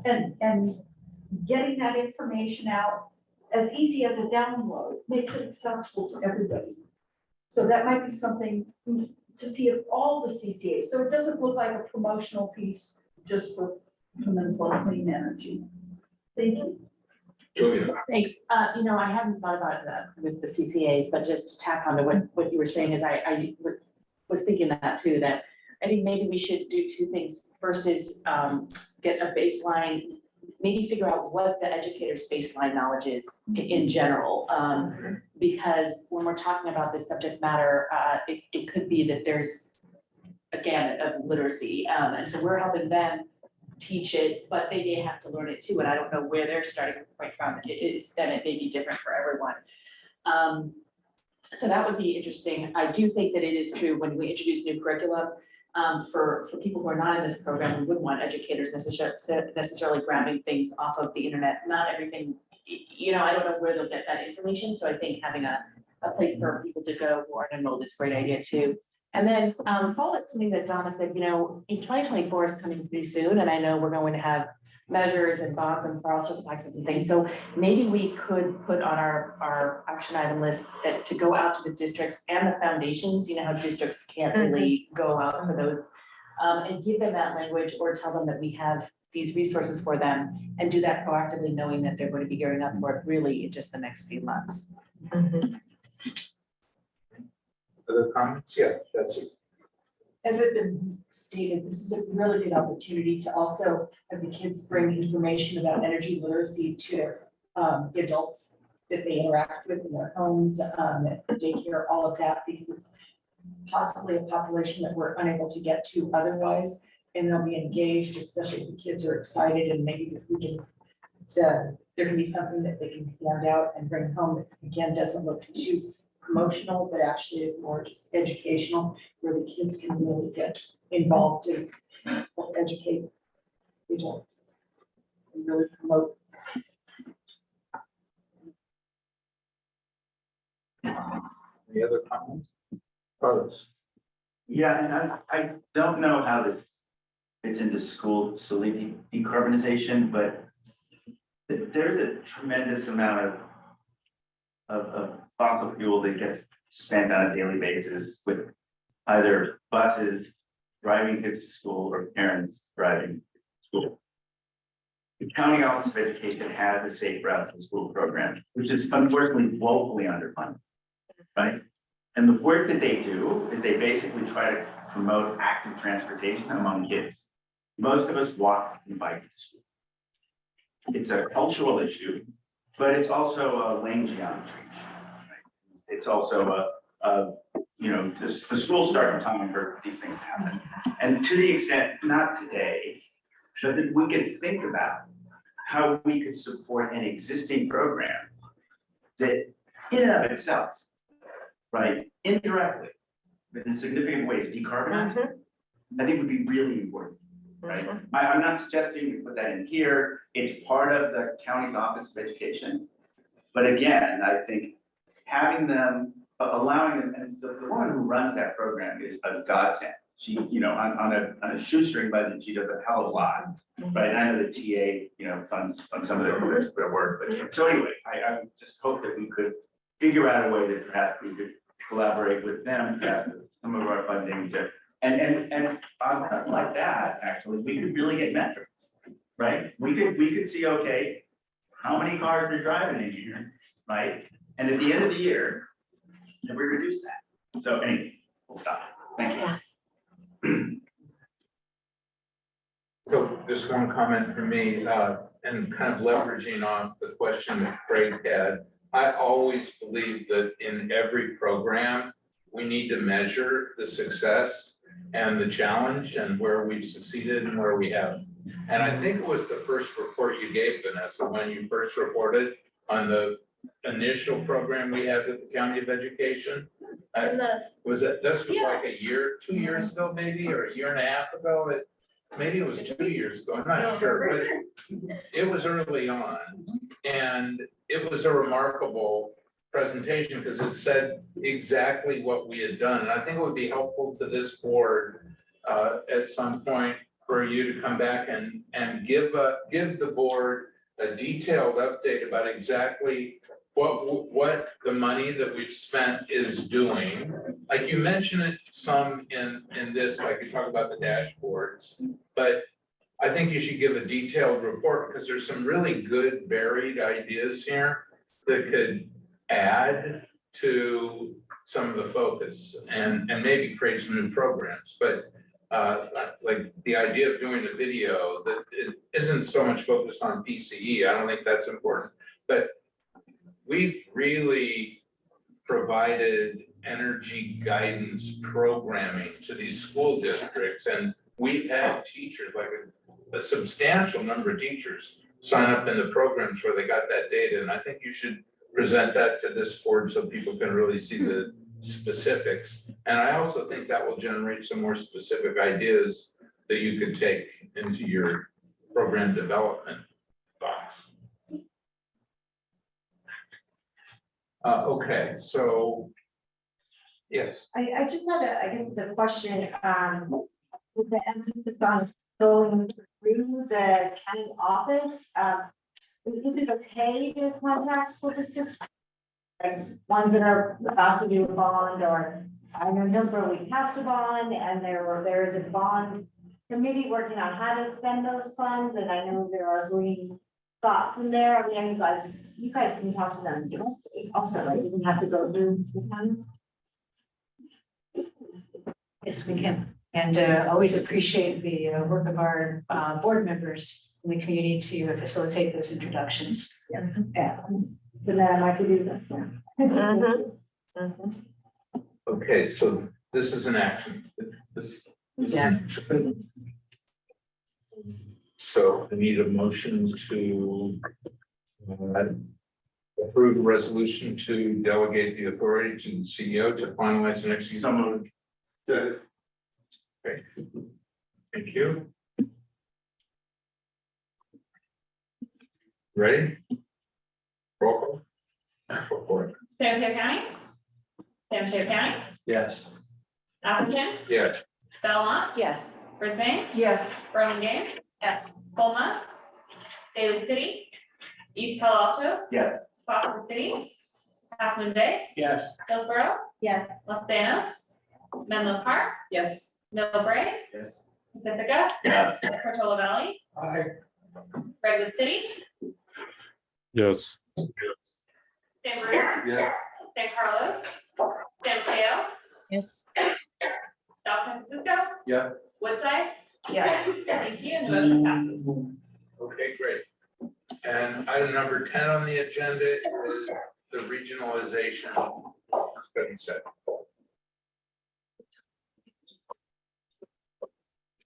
The same because I choked on my water. Sorry about that. Yeah, Jeremy and Mark here. Sorry, I went down the wrong place. So, to the board, I'm here to talk to you about regionalization, PCIA, for today. And my fellow associate here, Mark, will talk a bit about the legislative side of this concept as well. So start with the regulatory market design. Before we get into it, this has been a timely matter in the current legislative cycle. It's something that's come up some years past, and Mark can speak to that as well. At the present moment, we don't it's quite as urgent of a matter, but I think it's still a very important issue for you to understand because it has a lot of political tensions within it, technical tensions within it. And even if the legislature can't resolve this matter in this cycle, it will come up again.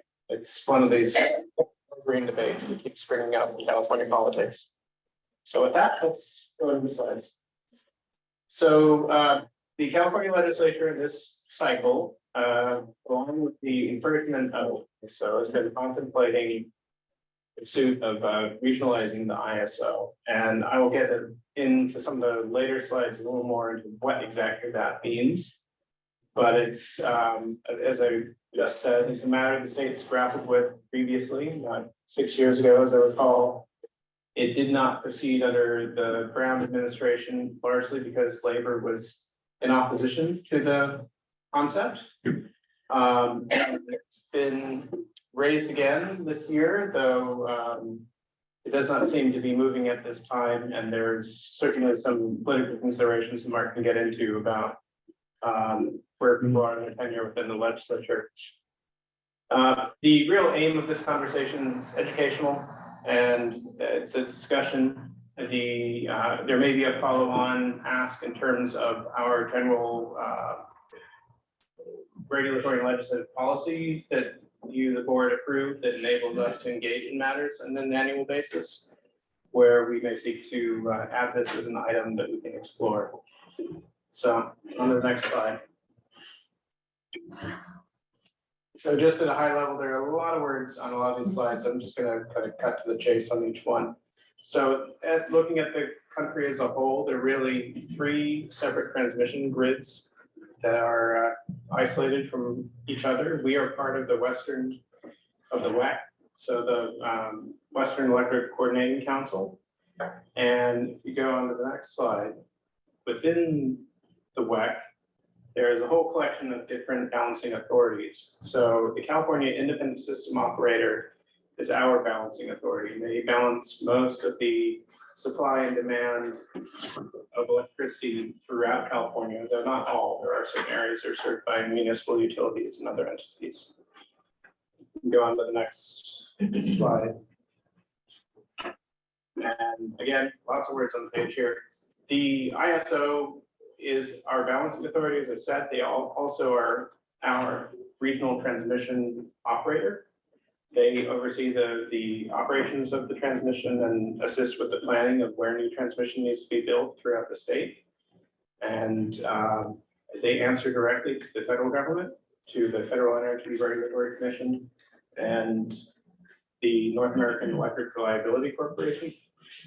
And they also have started in more recent years to kind of broaden the role that they play. So they've established 2 new markets, the Western Energy Imbalance Market and then the Extended Day Ahead Market. Both of these markets are markets that extend outside of their balancing area footprint. So it's a marketplace where electricity can be bought and sold across the interties into other balancing authorities. So in more plain terms, it's a means for us to be able to buy and sell power outside of California, into and outside of California. And as I think you all are well aware of, by even the temperature of this room, we're going through a heat wave that has very real implications on people's demand throughout the state, throughout the country. Just yesterday, there was an energy emergency alert watch noticed by the ISO, and that's a advanced warning where they believe the supply and demand are going to get very, very close to one another, and we may end up in emergency conditions. And they're able to leverage these markets to signal to generators outside of California, hey, we have escalated demand in these hours this day. Does anyone have some extra generation that they could send our way? That's helping us keep from entering true emergency states. Really, the nuance in these two markets, though, is one is in real time. So you can pick up the phone, hey, in the next hour, we need this energy. Does anyone have it?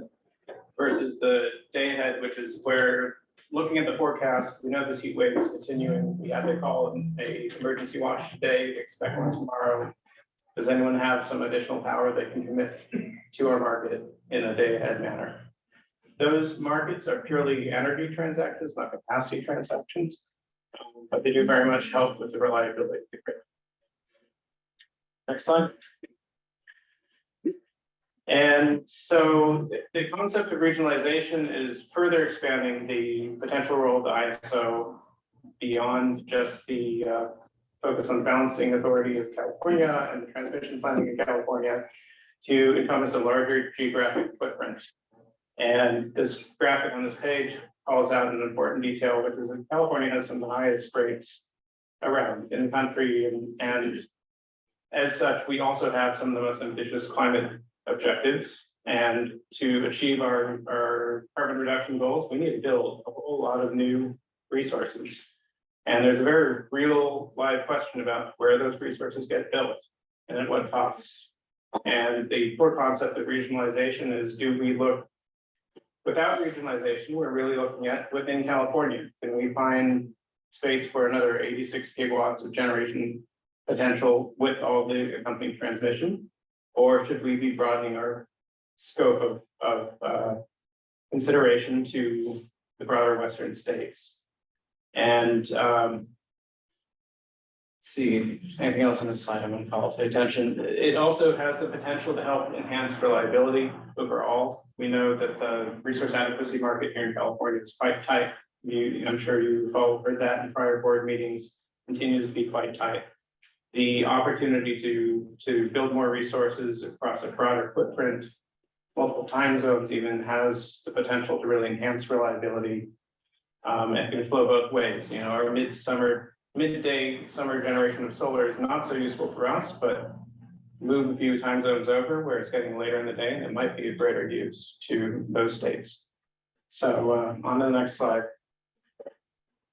And then the other thing that's making this more of a timely issue is the presence of the Southwest Power Pool, which is another regional transmission operator. They are starting to encroach closer and closer to California and its energy markets.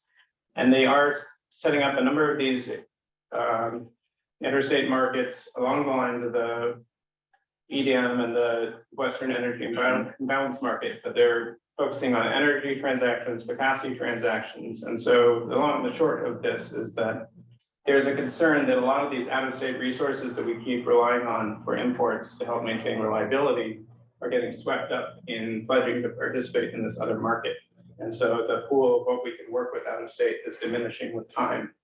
So there is this kind of competition going on between this effort to regionalize around California and the question of whether California, through its own means, through its influence onto its neighboring states, should attempt to regionalize its markets in a way that can secure enough out-of-state capacity and geography to make it worthwhile. So that's what's making it really a timely matter. Go on to the next slide. And this slide I added in between the executive committee presentation we gave on this matter and this meeting here. This is an illustration pulled together by CalCCA that kind of speaks to the many different ways that regionalization could be done. Each box here symbolizes a different core function. And if you look at the left side first of the ISO, those are all core functions the ISO helps drive in California. So Then moving to the right, these are different illustrations of how certain functions could be regionalized while other functions could be preserved to a state jurisdictional domain. And the balance of maintaining direct jurisdiction versus the advantages of scaling to a regional approach are very much at the heart of the debate around this concept as a whole. So going to the next slide. So the arguments that are out there for this are ones around the potential to enhance reliability, to accelerate decarbonization by allowing to build renewables and a much larger footprint, improve transmission planning across the greater West, and the potential for a real reduction in costs for our ratepayers and our communities at large. If you go on to the next slide. This is, I won't read all this, but these are a list of the various parties that have come out in support for the bill in this latest legislative season. And you'll notice it kind of fit into a few different categories. Environmental groups, certain environmental groups have been supportive of this concept, though not all. Certain large business groups have come out in support of this concept as well. And certain players in the energy market have also come out in support of this. I will just point out one acronym you may recognize there, MCE, formerly Marine Clean Energy, did signal fairly early on their support for this concept, and they were supportive of the regionalization concept the last time it came up through the legislative process as well. Next slide. Now, there are a number of arguments against this concept as well, and all of these arguments on both sides are quite valid. Presently, the ISO has a board of directors appointed by the California governor and the legislature. And if we move to a regionalized setup, we would not have full say over the governing board of this regional entity. And it's a very live question of how much or how little say California would have, how much or how little representation California would have. If it's one seat per state participating in this regional effort, that could create some real tensions if we have California and Wyoming, for example, having an equal vote weight on this regionalized board. So the governance structure is a very real front detail that needs to be sorted out. And without it being really well structured, there is a real risk for California to lose a lot of its influence in how it is prioritizing transmission build and accelerating its efforts to decarbonize. It also does open the door for increased federal oversight. The ISO does answer to the federal government, as I mentioned on an earlier slide, but it is still, as I also just said, appointed, its directors are appointed within the state. There is a very active dialogue with the governor and the various regulatory entities here in the state, CEC, the Public Utilities Commission as well, and the ISO all work very, very closely together. And if the ISO were to morph into more of a regional entity, that degree of coordination would probably diminish to some degree. There's also the very live question of what this means for jobs, in-state jobs and out-of-state jobs. And that is, in my understanding, the core reason why labor has not been supportive of the regionalization effort to date. And then there is the question of decarbonization. And is this really going to drive up demand for new build, or is this going to create more market opportunity for existing resources, existing gas or coal resources that are in other states? How do we ensure that the power that we're getting through this regionalized effort is really creating a net benefit in terms of reduction of emissions across that footprint? Next slide. And then here, similar to the prior comparison, are a list of various groups that are in opposition. You'll notice there are quite a few environmental groups in opposition. It's not often you see a real split like that in the environmental group. Labor has come out strongly in opposition of regionalization. And there's certainly been concerns raised by various ratepayer advocacy groups as well around the cost implications that this could have. Next slide. And I think this is where I hand the baton.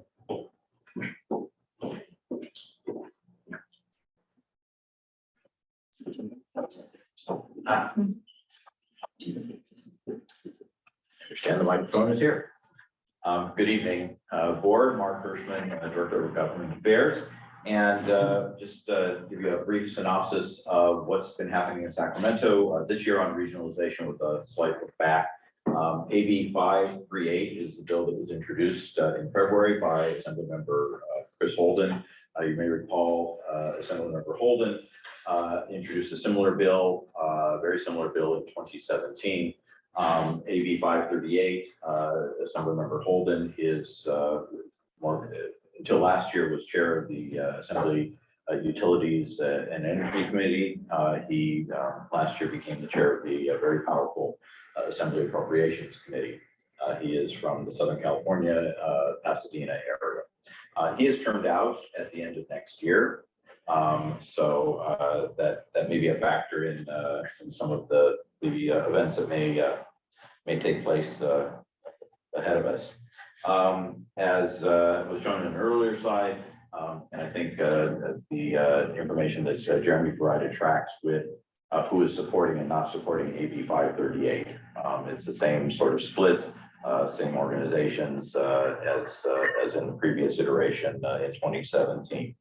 On April 27th, AB 538 passed the Assembly Committee on Utilities and Energy. The vote was 12-0 with 3 Assembly members abstaining. The discussion at that hearing, if you were to watch it, you would see that it belies the unanimity of the vote. In fact, there were a lot of concerns raised by Assembly members with respect to the issues that were discussed earlier: governance, environmental concerns, and labor concerns.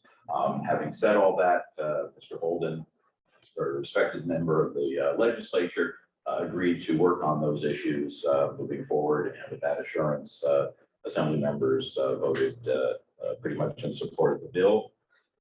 In May, after it passed the Assembly Utilities Committee, it moved to the Appropriations Committee, and as you may recall, Assemblymember Holden is the chair of that committee, which might portend success in that committee. However, he decided rather than put that bill in front of the Fiscal Committee, the Assembly Appropriations Committee, to hold the bill at that time. And it has not moved since. By holding the bill, he has not given a direct statement as to, other than that he's working with the interested parties to try to develop a new bill. But the future of the bill is unclear.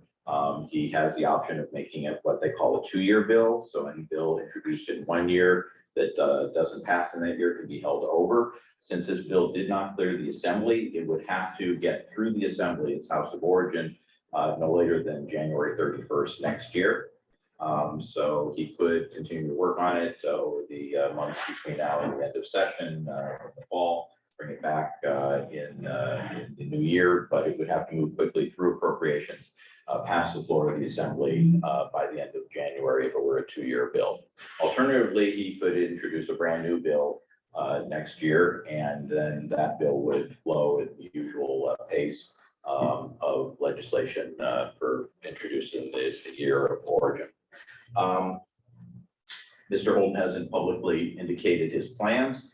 Very interesting, as was noted in 2017-18, when this bill, AB 813, its prior iteration was being discussed, Governor Brown was a strong supporter. There were numerous meetings between the administration and others to try to iron out differences. That bill got a little bit further than this one so far, but it also failed to move. And part of the calculation, if you look at it, it's been 6 years since, or 5 years since that bill didn't move. And so it's taken till now to get something back. And frankly, the bill doesn't look a whole lot different than where they ended up 5 years ago. So not clear where the progress is going to come, but that bill had the governor's strong support. This bill, 538, interestingly, Governor Newsom, I believe was silent on the bill until Mr. Holden decided to hold the bill.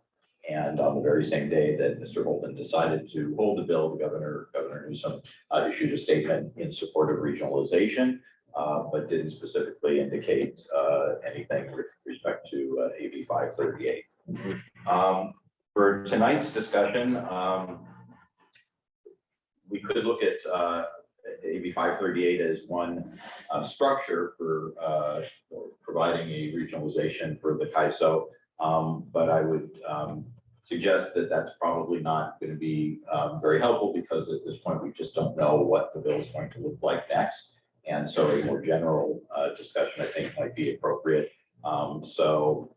If you can move to the next slide, please. This one talks some of the procedural things. I realize it's a lot of type, but it delineates some of the points in 538. They would be subject to open records and meeting requests, public records requests, information available to the public. The process by which this would work would be the legislature would refer this to the CAISO. The CAISO would develop a program in association with the CEC, the Energy Commission, with the Air Resources Board. Again, this process may or may not be what eventually comes before the legislature, if anything comes at all. The other, as noted, 538 doesn't dictate a governance structure. Again, it pushes it to the regulatory agencies and the CAISO to have that discussion. There should be public input into that discussion, but the bill itself doesn't determine that.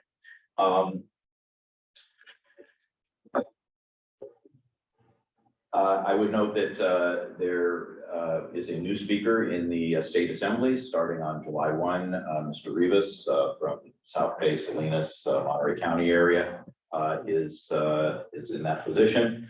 He has changed some of the leadership, and those specific changes are delineated in your ledger report for this month in your packet.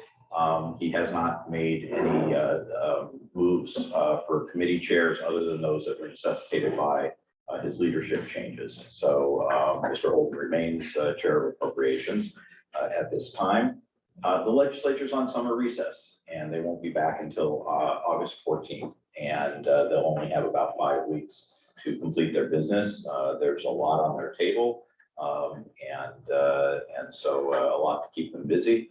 What I would say is that Governor Newsom has shown an inclination to seize the moment. So if the moment is right for regionalization this year, who knows? Haven't seen anything to that effect, but we saw last year Diablo Valley, Diablo Canyon all of a sudden appear, and there was a big energy push at the end of the year. The bill didn't find its way into print until the Sunday before the Thursday that the legislature disbanded for the year last year. So it's hard to predict. So one of the reasons we're bringing this to you is, yes, it may come up quickly, but it also may not appear again for quite some time. Again, Mr. Holden's not indicated his desire, his interest at this point. We did bring this in front of the executive committee for some discussion. We bring it to you tonight for further input, information, to answer questions you may have or get answers for you. It's our desire to then take your comments to heart and bring the information we gather to the ad hoc legislative committee later this fall for discussion, further discussion. And if the ad hoc legislative committee has some thoughts about a policy platform that the organization would want to adopt, we would bring that then back to the full board. Usually our policy platform is in front of you in January, and so that would be the opportunity for everybody then to weigh in on any thoughts that the board may have and the ad hoc committee may have. With that, Jeremy and I are here to try and take questions and help discussion. Questions from members of the board? Yeah. Do we know the Southwest, let me get the name of the Southwest Power Pool? Yeah, You have a slide up there. Do we know exactly which states are now part of that?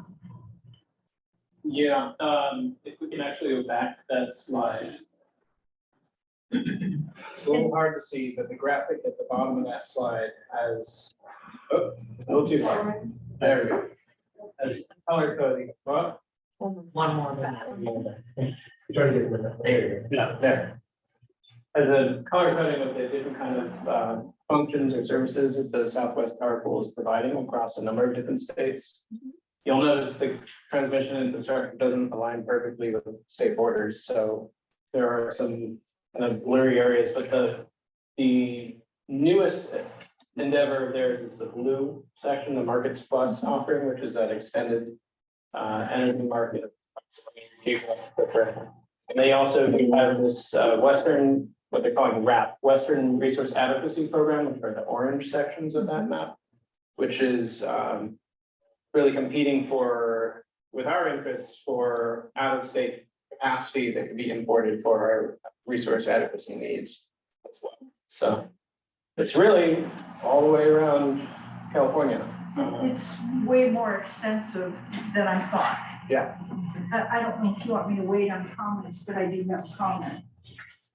Rick, what? Yeah. You want me to wait on comments? Yeah, let's wait on comments. Question? Thank you. Great. How does this interplay? So in our last meeting, we had this contract with this out-of-state provider. How does this impact our current contracts with out-of-state providers, and then how would it impact future contracts with out-of-state providers? Sure. I can try to answer that, but certainly want to defer to our procurement department for the full details. But my understanding of that resource is that it will have a transmission line that is developed all the way to a point of interconnection with the California ISO's balancing authority. So that enables it to be an out-of-state resource that's basically plugged directly into the California grid.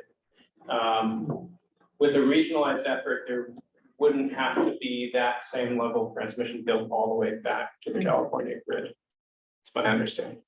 It expands access. Yeah. In the future.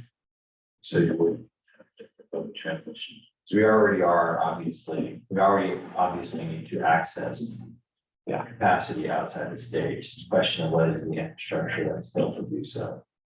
And the transmission build is going to be one way or another, a lot of additional transmission build that is needed, but whether it's more of an ad hoc project by project, well, we have to add another line here, another line there, or if it's more of a regional holistic plan. That's, I think, part of where a lot of the arguments about how regionalization can reduce costs for ratepayers is really in a more coordinated transmission build out than what would otherwise occur. Thank you. And in that scenario, you can see a little bit of the islanding effect for the state. Yeah. I think that's another part of the question is if California were islanded, if we're on our own, the ability to tap resources outside the state might be more limited, because if those states are part of the pool, we may not get the resources until the pool is there. So I see that, Lauren. So the next question has to do with resilience, because when I look at the map, I actually think of, okay, I see a lot of Californias basically. And so and I think the reason for that is probably due to climate induced resilience. And so is there any measure upon what each one of those length-long power pools, built their capacity output is, and why they've drawn it that way? Because I think, okay, well, just looks like everyone's basically going to pools the size of California, and we have, because of our size, we're already climate resilient from one incident or one weather incident. So the striation of colors in that graphic, first to clarify, are not signifying separate pools, or signifying separate market structures that the Southwest Power Pool administers, and they're not all the same kind of product or market. So that like the red, spoke to the blue and the orange already, the red is really a transmission operations oversight. So it's, each is a little different. Within California, I think there's still, California's a large state, there is still room to develop in California, absolutely. There are certain just fundamental challenges with, say, the pattern of the sun as it tracks over the sky, where, as I mentioned earlier, California solar in the middle of the day being generated when demand is low might better serve demand east of us. The reverse can be said for out-of-state wind that's generating in the evening in states east of us when we're in our afternoon ramp as a much more low-cost solution to addressing our evening ramp. There are ways to do it either way, in-state or out-of-state. The portfolios are going to look different. The costs are certainly going to look different.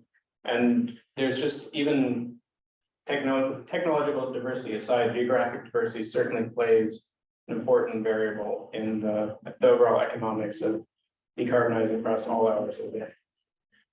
Under the regionalization, is there any change to our access of the large hydropower and being able to get that on an hourly basis plan versus the way that it currently is? Yeah, so I don't believe it would have any impacts for in-state hydro, but if you look at the graph there, the Pacific Northwest. Pacific Northwest. Is where, yes, the majority of the available hydro is, and there's a lot of blue and orange in the Pacific Northwest now, so there's a lot of participation by entities or pledge participation by entities to engage in Southwest Power Pool for energy or capacity service that by making that pledge, by committing to those markets, will make those resources unavailable to the ISO market. So there's real competition over the Pacific Northwest hydro. Great, well, thank you. Looking at some of the previous slides, California has an ambitious climate goal to reach 100% clean energy by 2045, and that's an additional 86 gigawatt, which is more than double what's currently on there. Yeah. So it's safe to say, based on that statement, that we are in need of greater capacity. Yeah. And it's not something we can fulfill within our own state.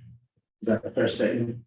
I think there are ways to get there in state versus out of state, but the resource mix will be very, very different. And an example I haven't provided yet, but it's a good one, would be geothermal.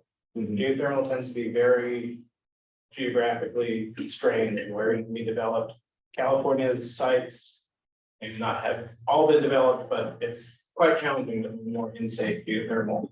There's opportunities in Nevada just across the border. There are opportunities further east into the Rockies that could develop. So that's an example where there could be, and baseload, especially for 24/7 renewable supply, is quite valuable. The alternative is more intermittent resources and batteries. So that's kind of the balance at the very high level of how the portfolios could shake out in different ways. From a cost and capacity perspective, how does out-of-state energy, clean energy, compare to in-state clean energy? I would have to defer to the procurement staff on relative costs or relative pricing across the state and out of state. I don't know that information off the top of my head. I guess what I'm leading to here is obviously cost of energy is a big part of our inflationary data that we're looking at. Yeah. And yet, California is one of the highest. Sorry. Cost of living. 50 states, right? They certainly have one of the highest cost of living. And energy plays into a big part of that. Inflation possibility wise means to everyone in the state of California. In terms of cost of living. That's a big consideration. That otherwise, if regionalization is not done. Yeah. What does that mean to all of us? So, and also obviously, capacity as well. And how quickly can we get to the point where we can electrify the entire state. And given we need 86 gigawatts. Yeah, which, like you said, developing new generation is certainly not as easy as the tap into that generation that's already there. And the fact that, as what we pointed out a minute ago, purchasing from the state now currently relies on building that transmission line that taps into customers. Yeah. Whereas in this case, gave us a much more flexible reach, further reach. And that also means cost effectiveness. So that's just point of consideration. Thank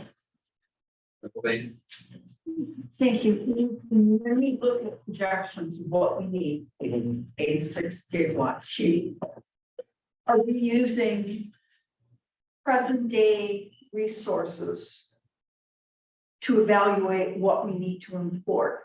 Are we thinking into the future about offshore wind, geothermal, not just existing, but we have the new technology, geothermal, where they're drilling down horizontally, injecting water and creating geothermal.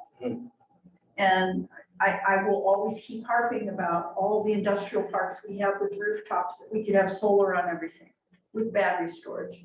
Are we incorporating any kind of evaluations, dynamic evaluations, meaning they're changing every year, of our potential, so we can really realistically look at what we might be able to generate, rather than just saying, oh, this is all we have and we need this much from someplace else. ISO and CEC both do that on an annual basis. They do. Yeah, and I think, is there a report that's due out soon from CAISO?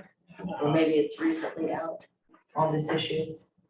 And there's, well, there are numerous reports. There's the transmission planning process that produces a substantial report of determining where the transmission needs to be sourced to enable all this additional resource build.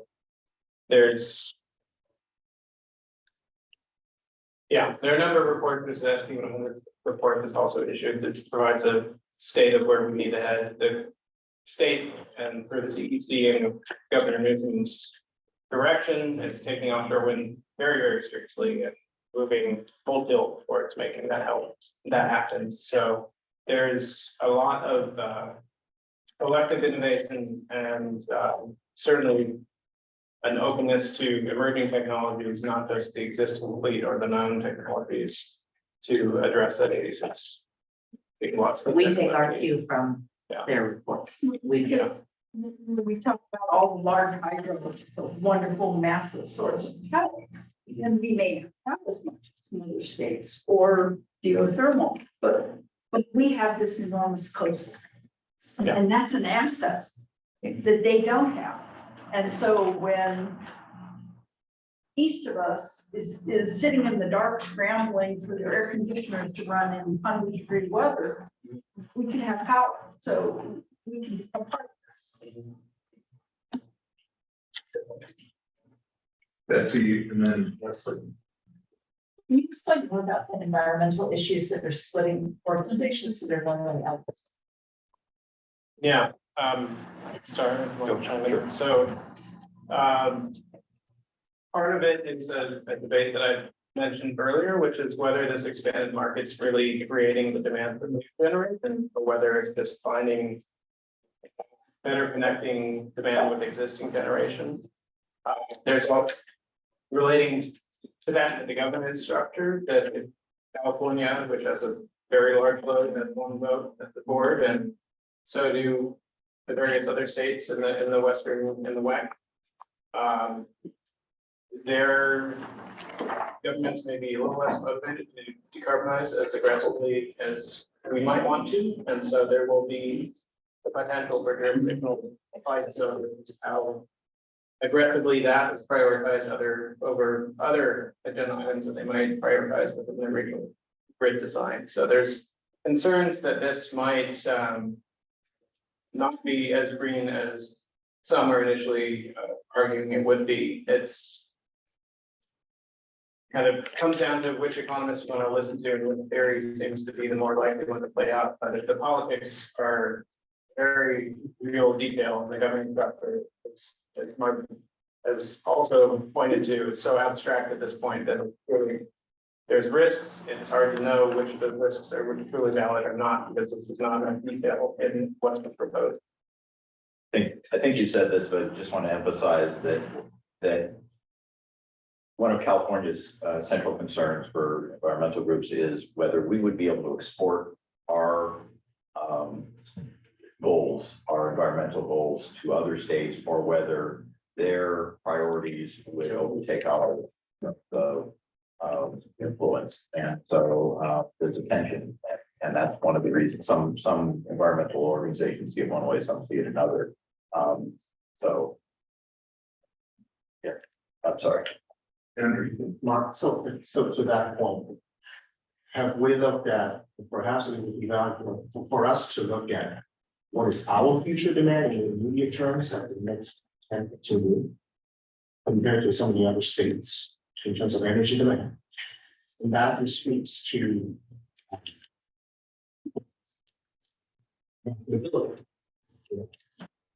as to what future power generation would need to look like. For example, California is buying another 86 gigawatts, right? There are some other states are buying 10. And we want clean energy states. Yeah. How would that drive the market reaction? That's a major consideration factor as to how we sort of project those priorities to other states. So rather than telling them what they need to do, stand it up, say, what are you doing? You have another 86 gigawatts of market. So, but the regionalization proposal, one of the things you said was the comparison of California, Wyoming, in the same word. But it's not clear to me what the regional structure would be. Is it everything on this map? This is Probably not on this map. This is a parallel effort that's ongoing with Grid Southwest. Yeah, this doesn't exist. This is proposed. Well, or they're trying to put it together. yeah, this is another market player establishing their markets in these areas. This is not a graphical representation of what the regional effort could look like involving California, but it's showing what's going on in the periphery already. They're out there marketing. Yeah, but the only thing that really exists, I think, is what's in red. Correct. The other stuff is all about. Okay, but Well, they're existing programs, sorry, the orange and the blue are existing programs offered by Southwest Power Pool. But I believe, have those areas already committed to SPP? I believe they have. I believe so. The state above. There, is that my sorry, there. So. It's. So that's, if Wyoming's already a part of them, then why are we worried about them being on the board with us? I mean, they're not gonna be involved. So I think what's happening is that some members of the CAISO leadership, including the executive director, current executive director, are concerned that Southwest Power Pool is making inroads, significant inroads into our western region. And CAISO continues to argue about governance and some of these other issues that are legitimate, while Southwest Power Pool continues to pick up areas through some of their different programs. And the end result potentially is island. And so it's a competitive issue right now. I don't know if that's answering your question, but It's not, it's a difference between what's proposed and what's done.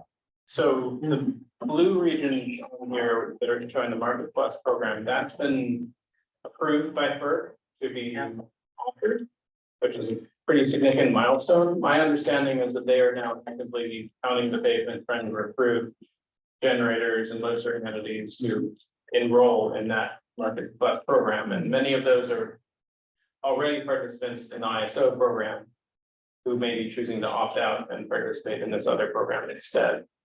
So if they do that, then there's not a regionalization possibility. It diminishes, yeah, yes. Decisions made for you. Well, whatever that really diminishes, it looks to me like if the blue goes away, that's every bordering state. Well, sorry.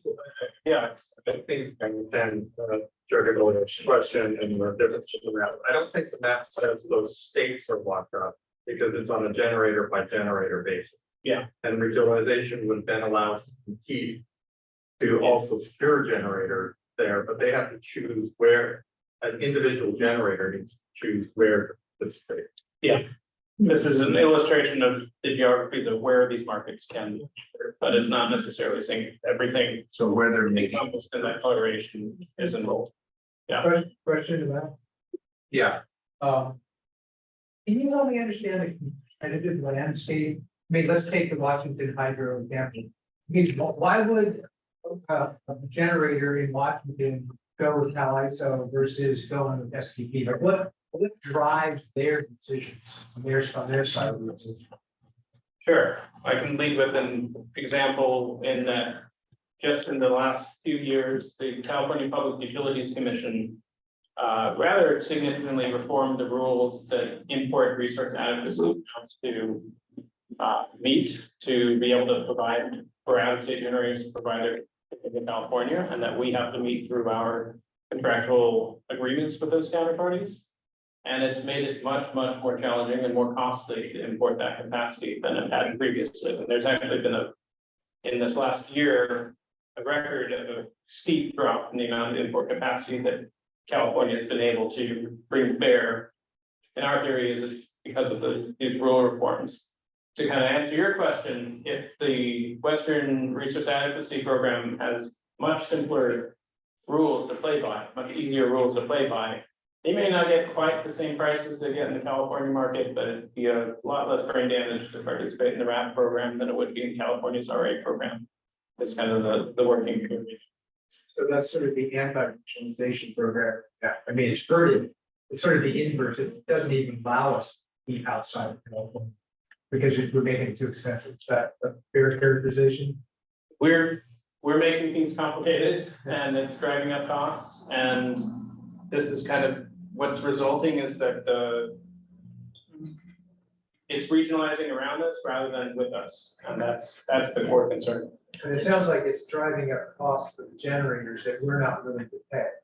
I mean, because if we were willing to pay whatever they were getting paid through SPP plus whatever costs it took to live within our regulations, then presumably it would be a level playing field. But it sounds like that's not what's going on. There's a lot of regulations which cost them money that they're not keeping. Yeah, some of the motivation for those rule changes was around a fear of speculative offerings of out-of-state capacity, where they offered the capacity, load serving entity like us would contract for that capacity, but then when they bid into the ISO market, their cost of energy is so high that they hope they never get called upon. And it's a way for them to just make a little money on the side while never actually having to fire up the power plant and deliver during those hours of need. And so that concern about that speculative manipulation of import capacity is what motivated the commission to tighten the rules. The challenge is that now with all these additional hoops to go through to prove that this is a real resource and it's going to be there when needed, it's much more costly to do that. And it's a much smaller pool of resources willing to do that. Thank you. Right. So I just want to make sure I understand. So we don't have access to any of this transmission now. We don't have access to any of these areas now, right? We, through the ISO's energy imbalance market and WEMA, getting the acronym now, we do have access to out-of-state resources. Okay. Yes. And so what's interesting to me then is, and so that's what's driving the decision is that we think that because they're forming these regionalization collectives, we will lose access to those. Yes, that our current markets that allow for interstate energy service are limited, and that the rules that California imposes are so onerous, as we were just saying, that it may be motivating other market participants to just ignore California and find other pockets of demand to provide their energy services to. And that's where Southwest Power Pool is leaning in to provide that market. And that would stop the provider from out of state to be, or someone in state from purchasing something from out of state. That would, so for us, if we wanted to procure capacity out of state, for example, for our RA program or RA requirements, the list of generators we could call upon is going to shrink and shrink as more of them enroll into the Southwest Power Pool's RA program. And there's not an interstate commerce issue with that. You can still contract with that. So this wouldn't interrupt our contract with Pattern, but this is on open market. I don't know how you call it, but We become less, day ahead power, I think. I know, it's still. Yeah. So, Wholesale transactions. but the one thing, the last thing I don't understand, and I apologize, is let's imagine that we do become online. Okay. What stops us at the point that we're on the island from changing our mind and joining? Is there you missed the date of joining and you're out forever, or is there, I might, again, it goes back to a rough understanding from the district council. If they set the terms to join, can they actually deny a state who wants to join, who will meet the same terms of the other states? So my understanding is that, to try to answer the question, if California decided to not regionalize now, and the Southwest Power Pool continues to thrive, down the road, California could choose to participate in the Southwest Power Pool, and that would be a way of getting at all those resources. But we would have to play by their governance structure and their rules, and not be at the table negotiating how that be set up in the first place. I think that's a core concern within why there is these two competing models. All right, so right now, there isn't like a mass that's already joined under, because it seemed like the rules that they're asking us to agree to are gonna be the rules. Right, I think, do we expect a fundamental change in the rules coming down that will be able to impact them, because the legislation would lock us into those rules from the start? So the Holden bill is coming through the California legislature, and California's legislature is setting those rules to support California's involvement in regionalization. If we were to get that to the hypothetical contemplating joining the Southwest Power Pool, there would definitely need to be consideration within the legislature, within the ISO, within the governor's office as well, of what all are we giving up by being able to participate in that market in terms of the structure, our California Independent System Operator, the governance structure that exists there. I'm not sure there's a discussion underway. I think just I'm speculating here. I think it would be a long shot for us to consider joining Southwest Power Pool. I think the proposals on the table that clearly haven't gone very far, because we're not unified on this, is that the CAISO would compete to provide similar services to what the Southwest Power Pool is doing, and get out there and have an imprint on regionalization by joining and attracting generators from around the Western region. Okay. Right now, we can't decide which way to go, so Southwest Power Pool is starting to kind of come in and provide those services around us, and we aren't competing. So it's, I don't know. But we have the market. We have a couple of markets. We have our market, but wouldn't the providers want access to all market? They would, but the rules of as I understand, the rules of the Southwest Power Pool's markets are that they are binding, whereas the markets, the ISO is presently set up, the Western Energy Imbalance and the Extended Day Ahead are voluntary markets. So if they join Southwest Power Pool, they're precluded from providing their energy and capacity to California's markets. But if we were, I saw heated, we have a large market. We have the, say, larger demand market, and if we were to regionalize, I would think that they would structure it in not a voluntary manner, but a binding manner, similar to what Southwest Power Pool is doing. But those are critical details that haven't been fleshed out. Rebels? Yeah, I still think to understand what. You know, if I were to, try to figure out what percentage of transmission planning is driving this. I mean, it sounds like there's some market making happening here. I just don't know how much market making there is. Is it 60% of this is really because you're making a market?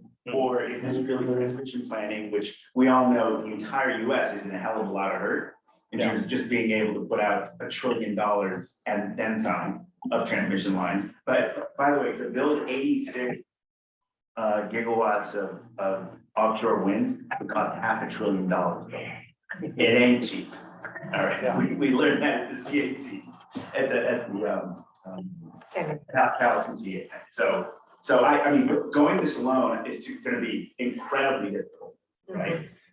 If it's the market making side, right? But if it's the transmission side, and I know the federal government's putting money out, but does this opportunity allow for greater interconnectivity, which we're seeing is already a problem? Well, fortunately, we think, on the New Mexico side, they had their approvals, the energy's coming, but so,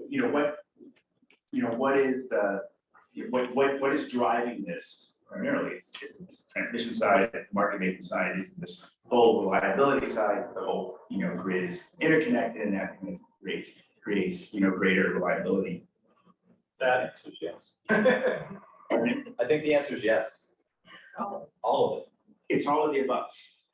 Yeah. Well, the block graphic that's somewhere in the slide deck tries to illustrate, it's kind of a menu of options. It could be transmission planning at a regional level. It could just be energy markets and capacity markets at a regional level. Presently, the ISO's markets are purely energy, not capacity.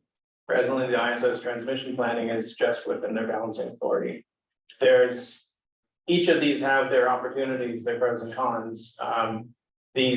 My understanding of the Southwest Power Pool's efforts are they're mainly chasing after the energy and capacity markets. That's really what they're going after, rather than trying to grow their transmission planning oversight. And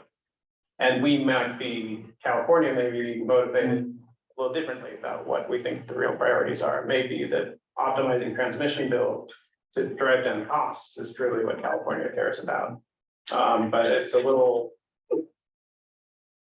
it remains nebulous within the legislative conversations and the broader conversations at the regulatory bodies that are contemplating this as well. Like which of these options in the menu do we choose or don't choose? Question. So Cal CCA comment and then question. Cal CCA sponsored a study session about 3 months ago with the executive group, who did, I thought, a great job. Yeah. Kind of stressing the urgency of this matter. He is very pro regionalization and elicited all the reasons or described all the reasons why. There's a link to that that I think we could send out to all of you if you guys want to take a deeper dive. And I'm thinking like hear it from the horse's mouth. I'm sorry to use that idiom, but listen to what the director is saying here. There's not an action to take tonight at all. We just wanted to bring this to flag it for your attention because it may come back, could come back this session or next year. And it'll be interesting to see kind of what the legislature does with it because it is time sensitive. Some would say it's very time sensitive. So I think we can definitely provide that link to you guys if you're interested in hearing from him. Yeah, the presentation by Elliot Mainzer, the head of the ISO, was really good. And I will just note that prior to his position at the ISO, he was in the Northwest, so he understands the hydro market very well. I would say in terms of kind of advice and what's important for us, my perspective, the thing that's most important to us in this whole regional area is to be able to maintain or increase our access to Northwest hydropower. We're fundamentally a consumer more than an excess producer, and that hydropower is important. I'm not sure what particular importance there is to us of any of the other states than Oregon and Washington.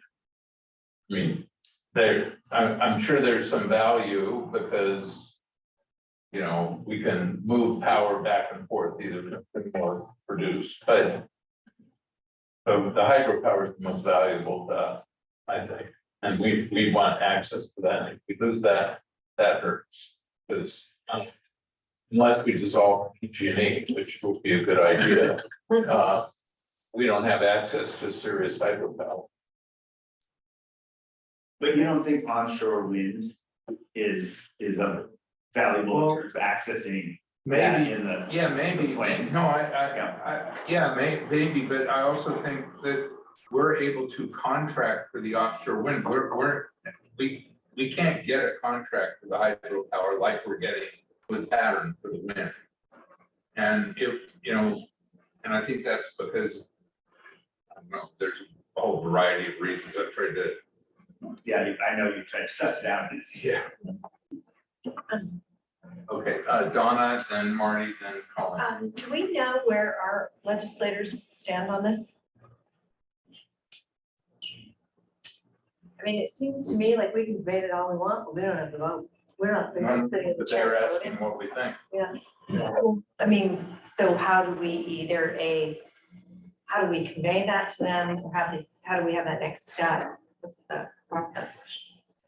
We have not conveyed a position or engaged our legislators on this at this point. So that's. I mean, I would be very interested to hear Senator Becker and someone Pappen, certainly Weiner, Berman. I think it would be good to hear if they have a position yet formulated and what I it mean, is. there's a position on everything. Yeah, I know. I mean, just, maybe it's over the course of the next, 6 months or at the beginning of the legislation.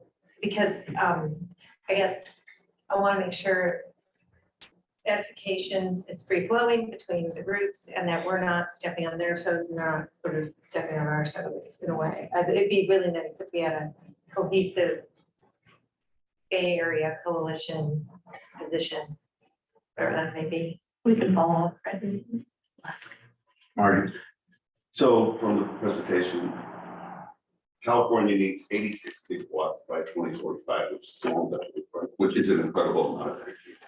What do we need for our customers to achieve our goals? Because I'm hoping that we're in a way better position than the state is. And so this is a great discussion, but what do we need to do to meet our goals? And so that our energy prices still are reasonable and we're not gonna run out and pay really crazy prices, how's that, where are we? Is Roy on the line, Nelly? Yes, I'm here. Roy, I don't know if you heard that question. I don't want to get it wrong, so I'm gonna ask. So Marty's question is, what does PCE need going forward in terms of sort of our future portfolio demand going forward? I know we have a number, but do you know what that is offhand? Demand in terms of how much energy we need to serve our load in the next couple of years? Is that the question? Correct. 2045. Yeah, well, more than a couple decades. 2 decades. A couple decades. We Well, I don't don't- probably have that far out. Yeah, we don't have that far of a low forecast. But we do have low forecast for the next 5 to 10 years. But currently our load is about 3,600 gigawatt hours a year. Yeah, I mean, I think my take on, because there's a question about whether out-of-state resources are cheaper than in-state resources earlier. The answer is yes. I mean, just from a generation standpoint, and they are cheaper to build out of state for various reasons. So we have we're heavily regulated here in terms of permitting, and land cost is probably higher too. But a lot of the costs right now on out-of-state resources, because of the lengthy transmission line, they have to either build themselves or they have to go through multiple transmission service provider to get to California. And under a regional transmission system, right now they have to get into a point in the California ISO balancing authority, a pricing node or interconnection node. But once you have an RTO, they can just maybe inject at their local interconnection point into an RTO and will be able to access that power. Now, whether or not there will be pricing differences between that node and where the generation is injected and where we buy our load from in the PG&E lab. Maybe there's a congestion cost and all those that would be equivalent to a transmission cost that they're incurring now. So we don't know how that's going to look like, but that's the whole picture of an RTO is so that there's more generators because it's covering a huge, a more expansive geographic area, includes many more generators that can provide energy or supply to this market. And we as a load serve entity buying from the market, there's just more access to those generators without, that's not to say the transmission lines doesn't have to be built. Physically, energy still have to flow. And California is still the load center. So there are a lot of questions on how this regional market will work in terms of energy, in terms of capacity. And it's, I think long-term wise, I think economists say that there are benefits, and probably there are benefits. There is efficiency that can be gained from regionalization. But I also think in the short term, the transition will be very, very difficult as well. So there's pros and cons. I'm not sure if I'm answering questions. I'm just probably giving my perspective on regionalization in addition to Jeremy and Mark's great presentation here. Any other questions I can answer from a power resource standpoint, I'd be happy to. Let's have a question, bring it back. From all the states, like how far is sort of the western half of the US in terms of generation? Like when we look out to 2045, I mean, is there potentially going to be enough power, and this is a distribution question, or is there sort of guarantee that efficiency, and then it's sort of whoever can sort of snap it up, and whoever sort of left, but pull back. Do you get a sense for that part of it? I don't. Okay. I don't know. Did you hear that, Roy? No, can you repeat the question? Go ahead now. No, I was actually just gonna request that maybe if you came closer to the speakers or the microphones. Yeah, there's a seat up there. Yeah. So comfortable. How far behind are the western states? And whether or not there would be a shortfall, correct?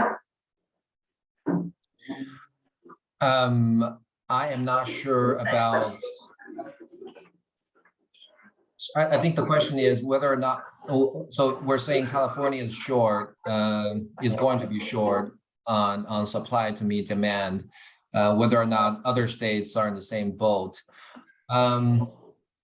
I don't know the exact answer to that question. I've not studied other states that much. Yeah, I don't have a very good answer to that question. That was interesting. It just seems critical at some point that if we're going to get out competed, that even like the hydro and stuff that we're talking about, like, we might go away. These other people might suck it up because we've just made it too hard to do business. Exactly. Yeah, but that even the hydro or wind, and so then it becomes, are we as an entity willing to just commit to in-state generation? But it sounds pretty risky. Certainly. There's certainly for the hydro we've been discussing, there's a very much a finite amount of hydro generating capacity in the western US, and there's very little new hydro built, but there's a lot of opportunity for a wide range of other generating resources to be built. And part of the premise of the regionalization is just the expanded geographic footprint provides so much more opportunity for a much more diverse portfolio of potential supply resources. So there's certainly going to be some continued musical chairs over the existing fleet and who gets access to it.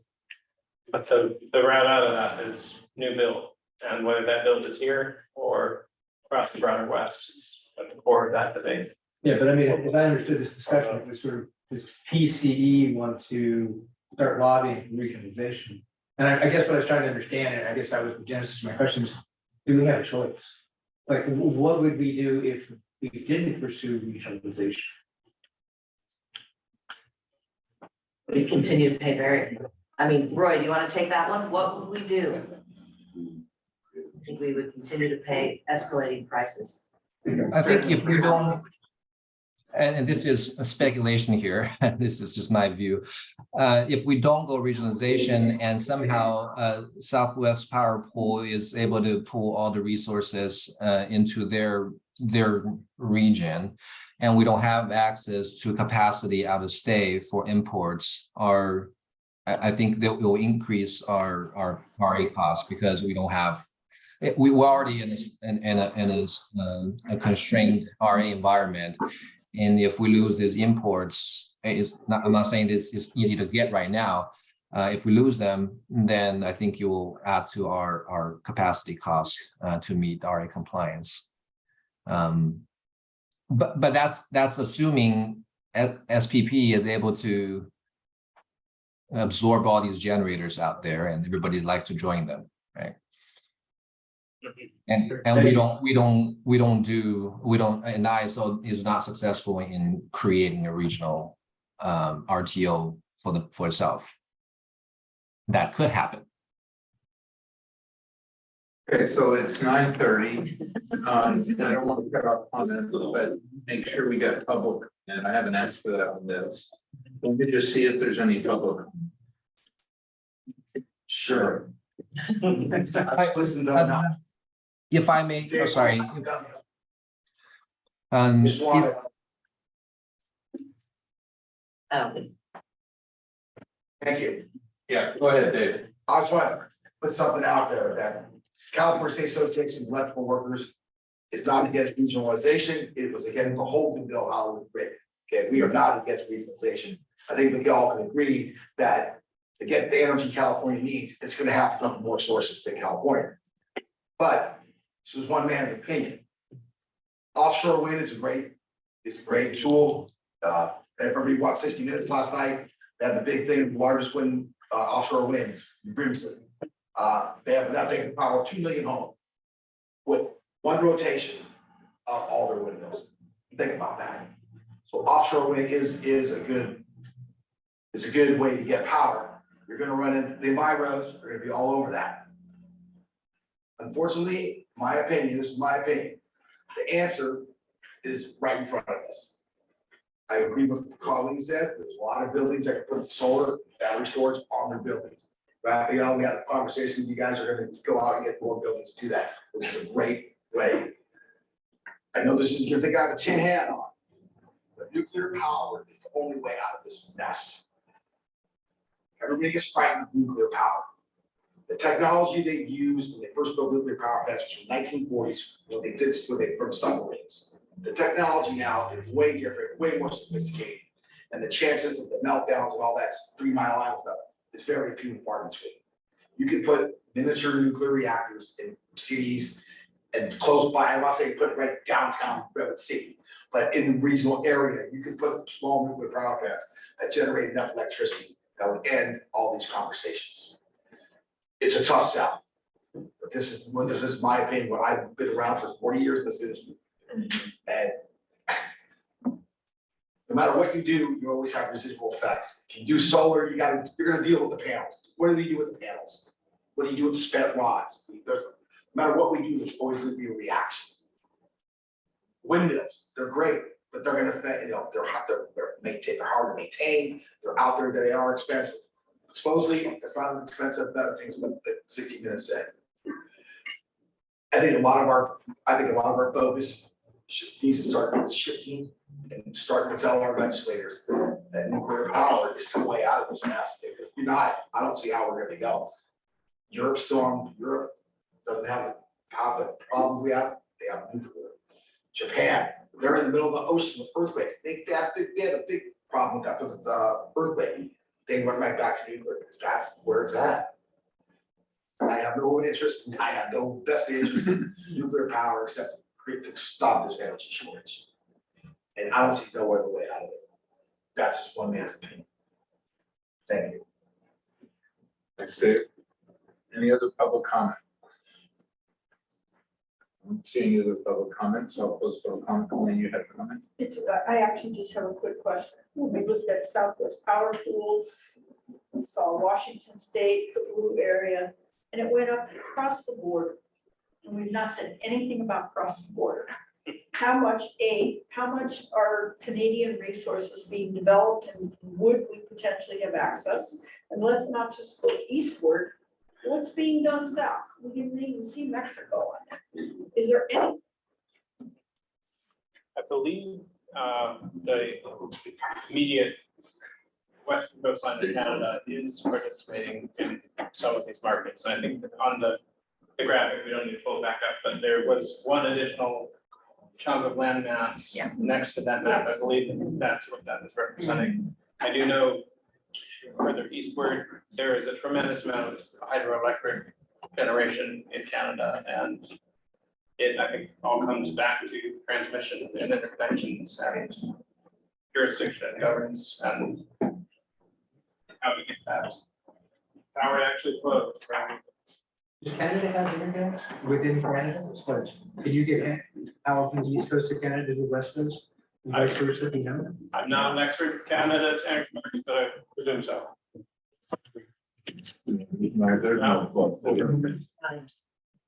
Not the Canada. For Ontario to the east, so using their. Okay, any other comments or questions? So, okay, let's move on. Yep. Double check, I had a chat from somebody who may want to give public comment, so I'm not sure, I just want to give her one more opportunity in case she does. Or in case maybe does. Well, the link to, okay. I can't read the name. Yeah. Gail, you can give your public comment. Oh, hi, thank you. I was just wondering what the makeup of the Markets Plus Governance Board is, and could California have a more equitable representation on it? I know the answer to that. Yeah, I'd have to go back to dive a little deeper into their governance structure. I think there was some verbiage that I glossed over on one of the slides that spoke a bit to the Southwest Power Pool's governance structure, but I don't have that at the tip of my tongue. Apologies. Okay, let's move on. The last item on the agenda is board member reports. Yep, there it is. Dog surfing, Lindemar Beach, August Fair, to do with that information what you will. 9 a.m. to 12. Real quick, Rick. Yeah. So Chad was a little late because we had a ribbon cutting in Burlingame and the developer's building on 12 acres, 1.5 million square feet of life sciences. And they specifically called out PCE tonight and our REACH codes and how they were very enthusiastically supporting them and building all electric on the site and just commended us in the meeting. And I thought that was really nice to hear. Great. Great. Anybody else? Yep. Just to, piggybacking off that, one of the things that I'm noticing in a lot of developments, both smaller residential as well as larger, is people are getting a lot of diesel generators. And I don't know if there's any opportunity to that it's Big deal. Yeah. So one thing I So they're didn't, doing all electric. but then I didn't announce in my board report, but there was a meeting this week between PCE's staff and Bellows, the contractor who I reported a few months ago I had met with in Sausalito. And so that meeting in Sausalito was with the CEOs of a number of CCAs, and I represented PCE at that, and that was with this developer that's quite a substantial developer in the Bay Area. They put 100 trucks on the road every day, and their electricity and plumbing. So they're doing all kinds of electricity conversions. And the conversation that I was really enlightened by with Sausalito, which I reported to you, was that they strongly recommended looking at dual fuel and in the dual fuel arrangement, the ability to reduce emissions by 80%, but not be at risk for the same problems you would have if you had 100% electricity. And they went into great detail with us, and the staff is going to process that, and I'm sure they'll come back and give a report to the board on it. But it was an extremely interesting meeting, and it basically heightened what they had said before. And these, I mean, this is a contractor that they've got a lot of people out in the market. I don't know if they're the largest plumbing and electricity contractor in the Bay Area, but they're very substantial. Anybody else? Yeah, Anders. Yeah, right. It recently came to my attention that PG&E will begin charging a fixed rate on grid maintenance starting in 2025. And the cost of that is income dependent. Right. The cost of that is. It's, Yeah. And it's to all the residential customers, not commercial. Does anybody know how they're gonna figure out the income part of that income dependent? I think they're still trying to. They haven't figured out, the whole thing's still under proposal. Yeah, I thought it was. But I think there's already a legislation for that already. Well, there was legislation last year that told the PUC that they needed to put together a proposal. And it was hardly addressed in the legislation. It kind of was tacked on. And you're right, the PUC has, the IOUs have proposed something of a structure, but it's not clear how the income would be verified. That they've set up, I think, 4 categories that based on annual income, not uses of electricity. Right. There would be a rate that each consumer would be billed a year. Yeah, it's not finalized. Yeah, just to quickly add, Rick, everything you said was accurate. There's an active case at the commission. It's still ongoing. We're tracking it. The trade organization, LCCA, is also closely watching it. And we're very much aware of the potential implications of what they're proposing there. Okay. Sure. For adjournment?